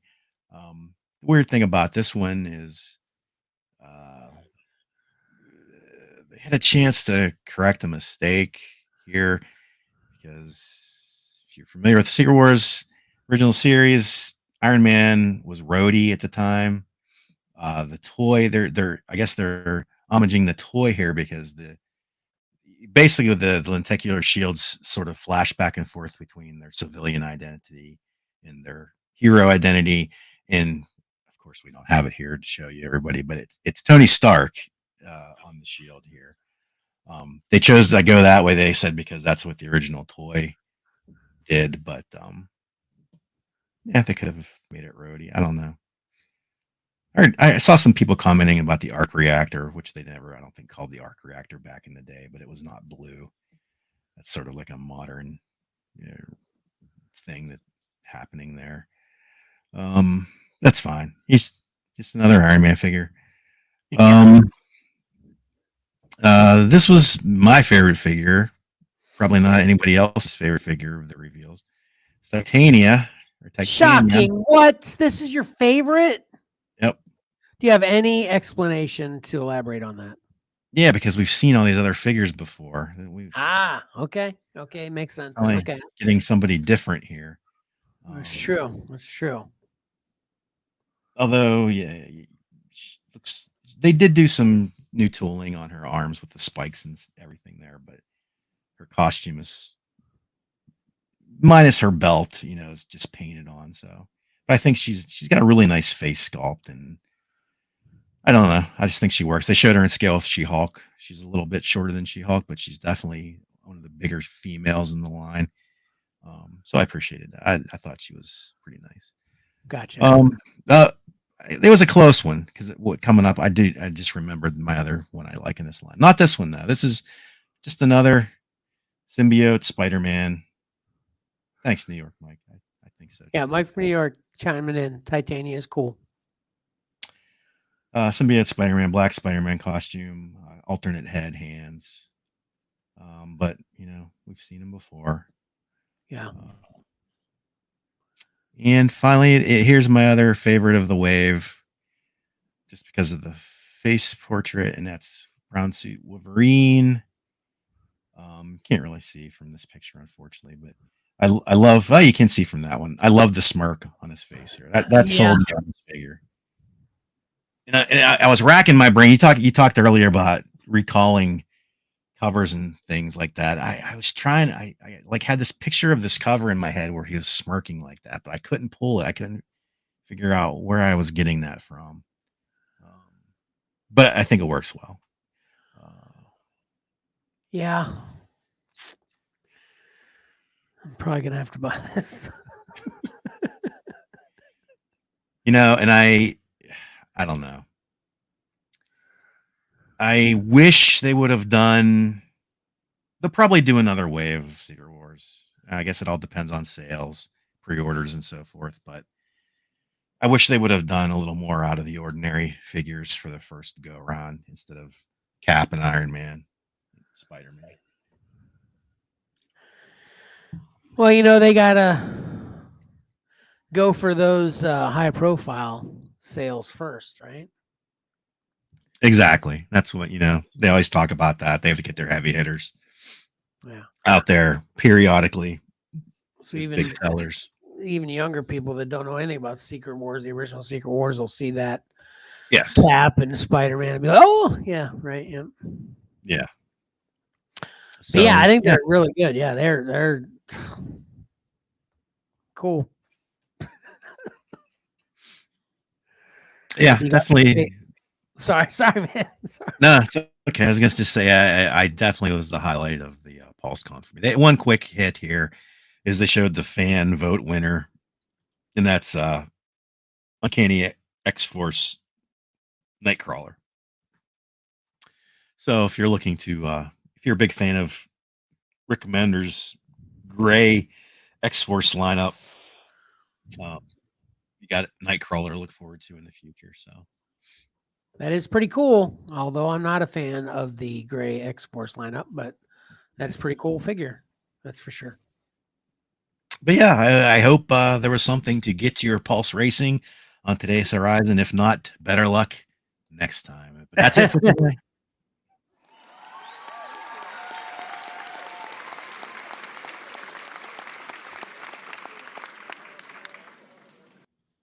That was awesome.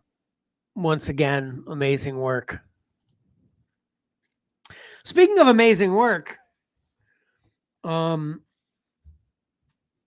hear you got some other amazing work that we're also ready to talk about here before we get into the recap unwrap.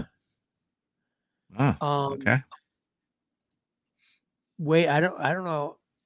Oh yeah, how much are the legends? 20, usually 25. Yeah.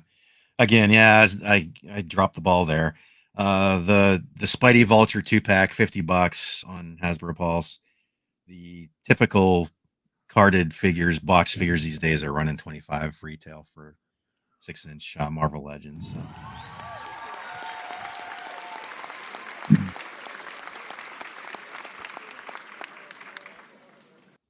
So we wanted to talk a minute about Cover Combat 10, right? Okay. Yeah. So for the regular viewers of our show, they may recall just the last episode, me and Mike were giving it to you with hey, we know you're going to come through with a logo. And you were in classic Patrick form, doubting yourself. But we knew that just, we go from, I have no idea, to here's the idea like this. And we're amazed by it every single time.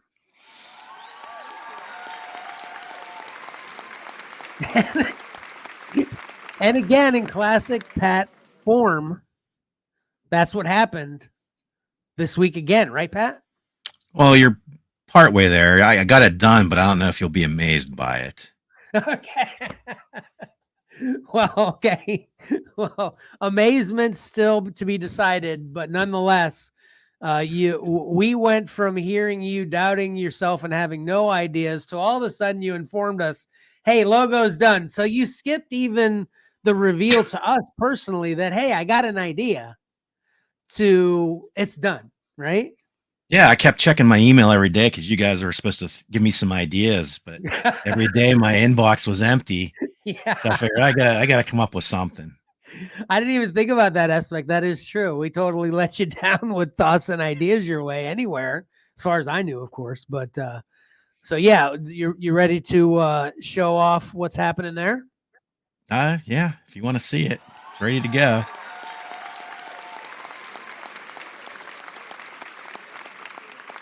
Karen, what say you? We want to see it, right? I'm assuming from your claps, that's a big yes, right? Oh, she turned up the volume. I think that was she doubled down. All right, Pat. All right, there you go. Cover Combat 10 Blue Chip Edition.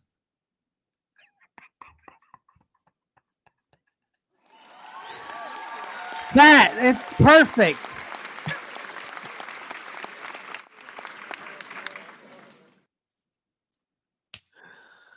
All right, and I'm gonna even say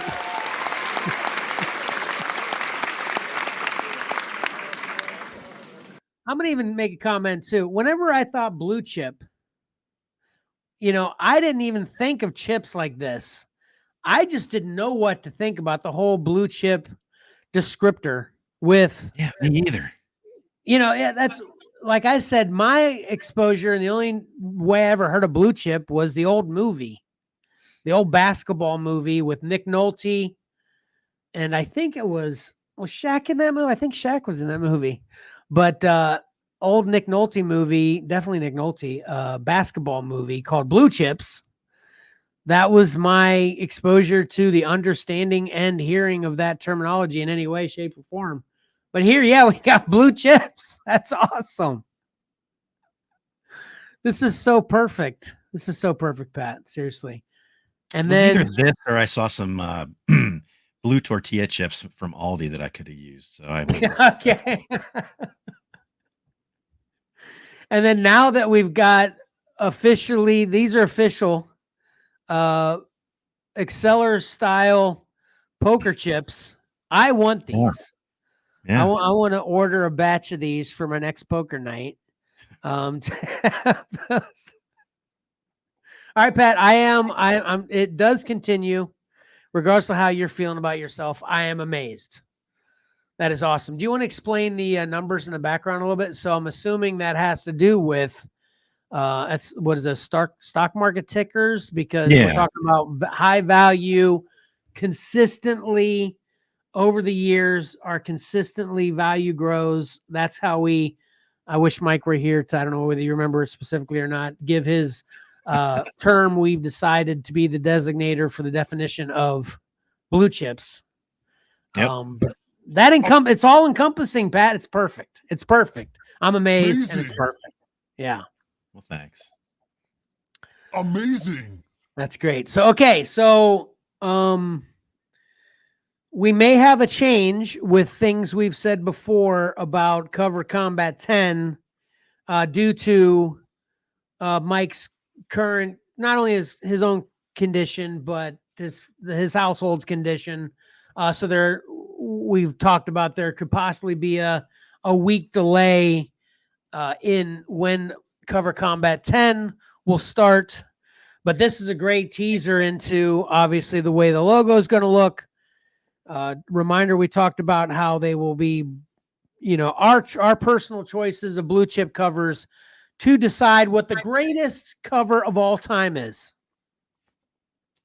And we decided we're going to kind of have a draft show that we might share with you all, not live, but where we're all the three of us are going to kind of put our heads together to decide what should be the 64. Am I saying that? Or 68, 64, 64?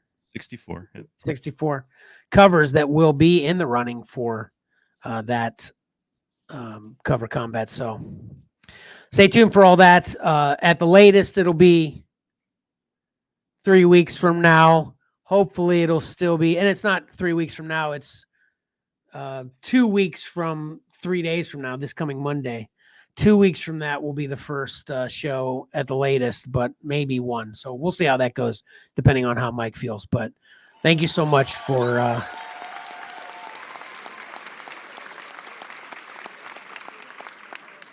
making that cover happen, Pat.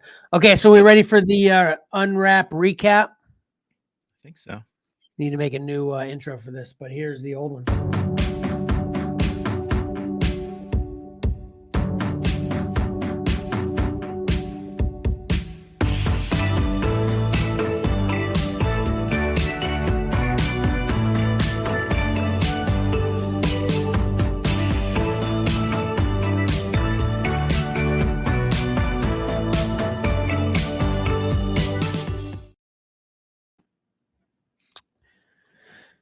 Okay, so what do you got today, Pat? Today I have something from the archives. I don't know how I happened upon this or why I even have this one lone figure, because I certainly was not picking these up. But I have a Justice League Mighty Mini. Okay. I've never seen those, or I definitely would have grabbed that. Okay. Yeah, I was looking for it. I was looking for a date, but I don't see a date. Oh yeah, 2017. Vintage. I'm gonna open a vintage toy live on the air. Nice. I've got Marvel. How do you say that word anyway? Chibi? Yeah. Chibi? Mm-hmm. So Marvel Chibi snaps. And it looks like they are gonna have suction cup feet. Mm. You know? Okay. This is a hard plastic box here. And Snap. So I wonder if that means like those old things you used to press down and then they would pop up after a while and spring into the air. Yeah, it seems that way because it says snap them to anything. Yeah. Yeah. I'll trade you. Can we decide that after we open? Because what I'm looking for in here is a rare gamma glowing Hulk. Whoa. It's apparently the chase in this, I guess. So we've commented on recently. The chases are the worst ones anymore. Right. All right, so you want to go first? Yeah. What did we learn this week? We learned that we already knew Mike loves werewolves. Kevin let us know that he also loves werewolves, but don't pull a Teen Wolf in a serious movie. Don't pull a Teen Wolf. Yep. And I also put you guys together. What's that? I have to put this guy together. No. He's in pieces. What? You want to put it together before you show it? Anybody know who he is? Aquaman. It better not be Aquaman. No, that's Thanos? You want to put them together? How many pieces are you dealing with? Quite a few. Wow. Might be a long recap. Mine seems to be easier. I just got this wrap to get off this. Nice. I don't know what's going to happen when I open this. But hopefully it's better than the latest status of sequels, which are very unimpressive to me.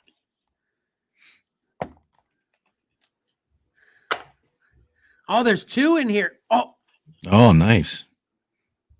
Hold on a second. No. Look at this. So like I said, this says the rare glow-in-the-dark Hulks, right? And then it says Hulks. So there's two Hulks, right?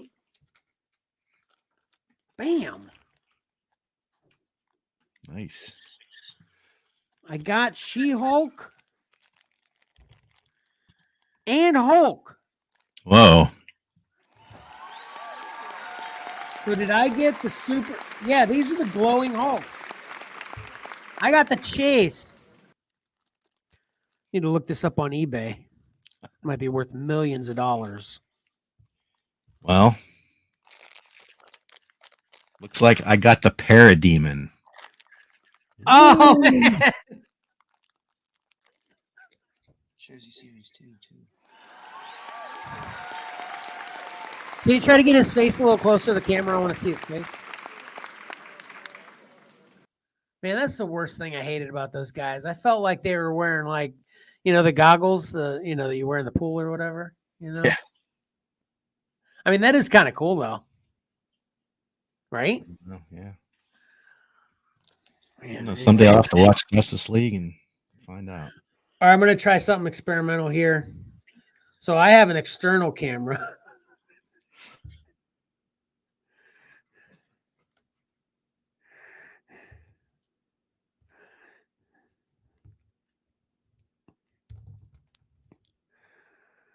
I don't want to break her, but I feel like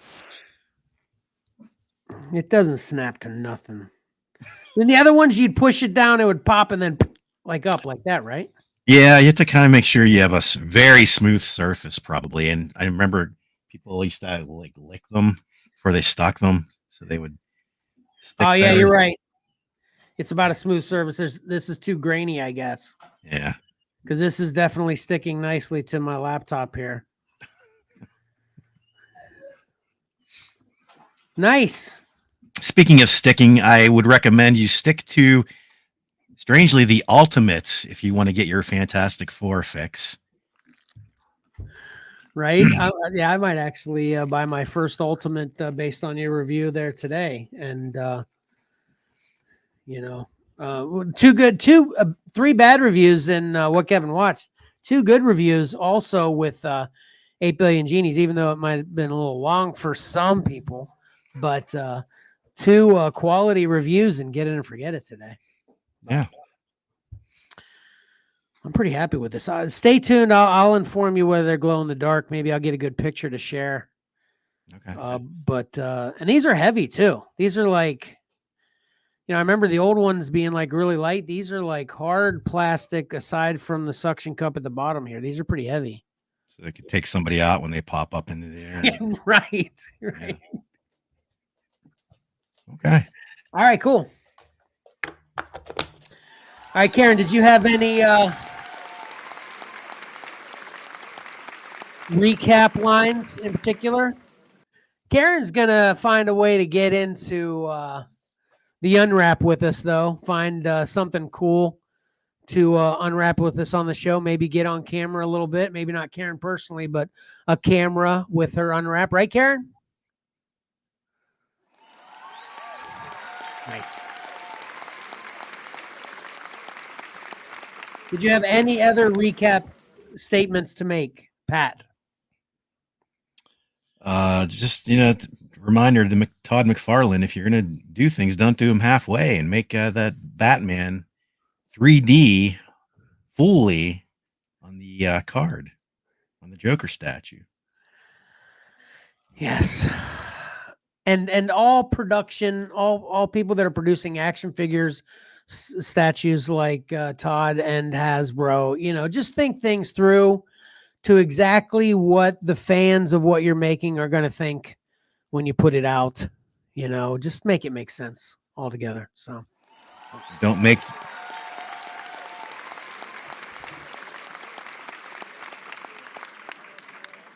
go so tight on the plastic packaging. Right. Don't go so tight on the plastic packaging. Yes. So, all right. That's it then. Please like, comment, subscribe, hit that bell to get notifications so you can see everything we post. Check out what we have to offer on eBay at Xcellar_comics. You can help the show. You can help support the show and everything we do and plan to do through Patreon at patreon.com/XcellarComics. Then, as I already mentioned, watch Cover Combat 10 Blue Chip Edition Monday, September 30th, or possibly October 7th. But those are both Mondays at 8 p.m. Eastern Standard Time live. Watch our next live stream on YouTube, Facebook, or Instagram Saturday, October 5th, skipping a week. That will feature our previews preview. Oh, that's another thing. We talked about having previews today. That's being moved another week again because Mike is the leader of the previews. not only with how good he is in doing it, but it was his idea to begin with. So we don't want to do a previous preview without Mike on here. So that's been moved to the October 5th show. And that's a... That would be cool. 8 billion Genie figures. I actually got some figures. I know Mike from New York's just being a smart aleck, I'm sure, again. But the 8 billion Genie figures, because Lexi has these cool, I think I've talked about them before, Japanese kind of emoji type figures that they could all be genies easily, and it would translate, in my opinion, if you ask me. So anyway, then follow Xcellar Comics on Facebook, Instagram, and or X, aka Twitter, and follow Xcellar_comics as my dog gets thirsty as heck right as we're closing out here. And follow Xcellar_comics on TikTok. And then I think that's it. Karen, we need to work these banners out. We'll work that out after the show, but that'll do it, right? That'll do it. Karen, you got another banner? No?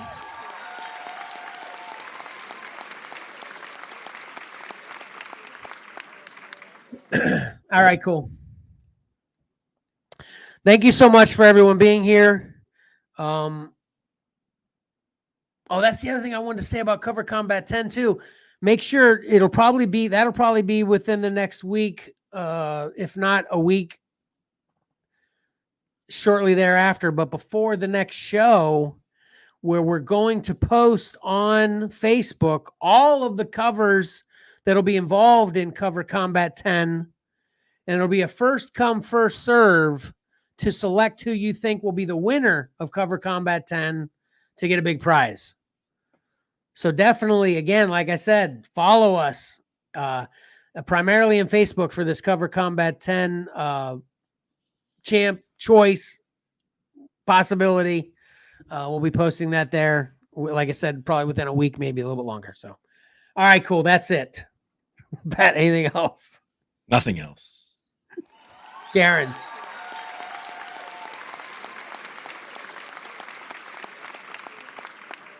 All right.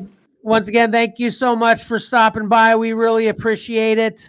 And until next time, don't forget, appreciating great art is awesome. And reading a great story is also fun. So why not pick up a comic book and do both? Xcellar out.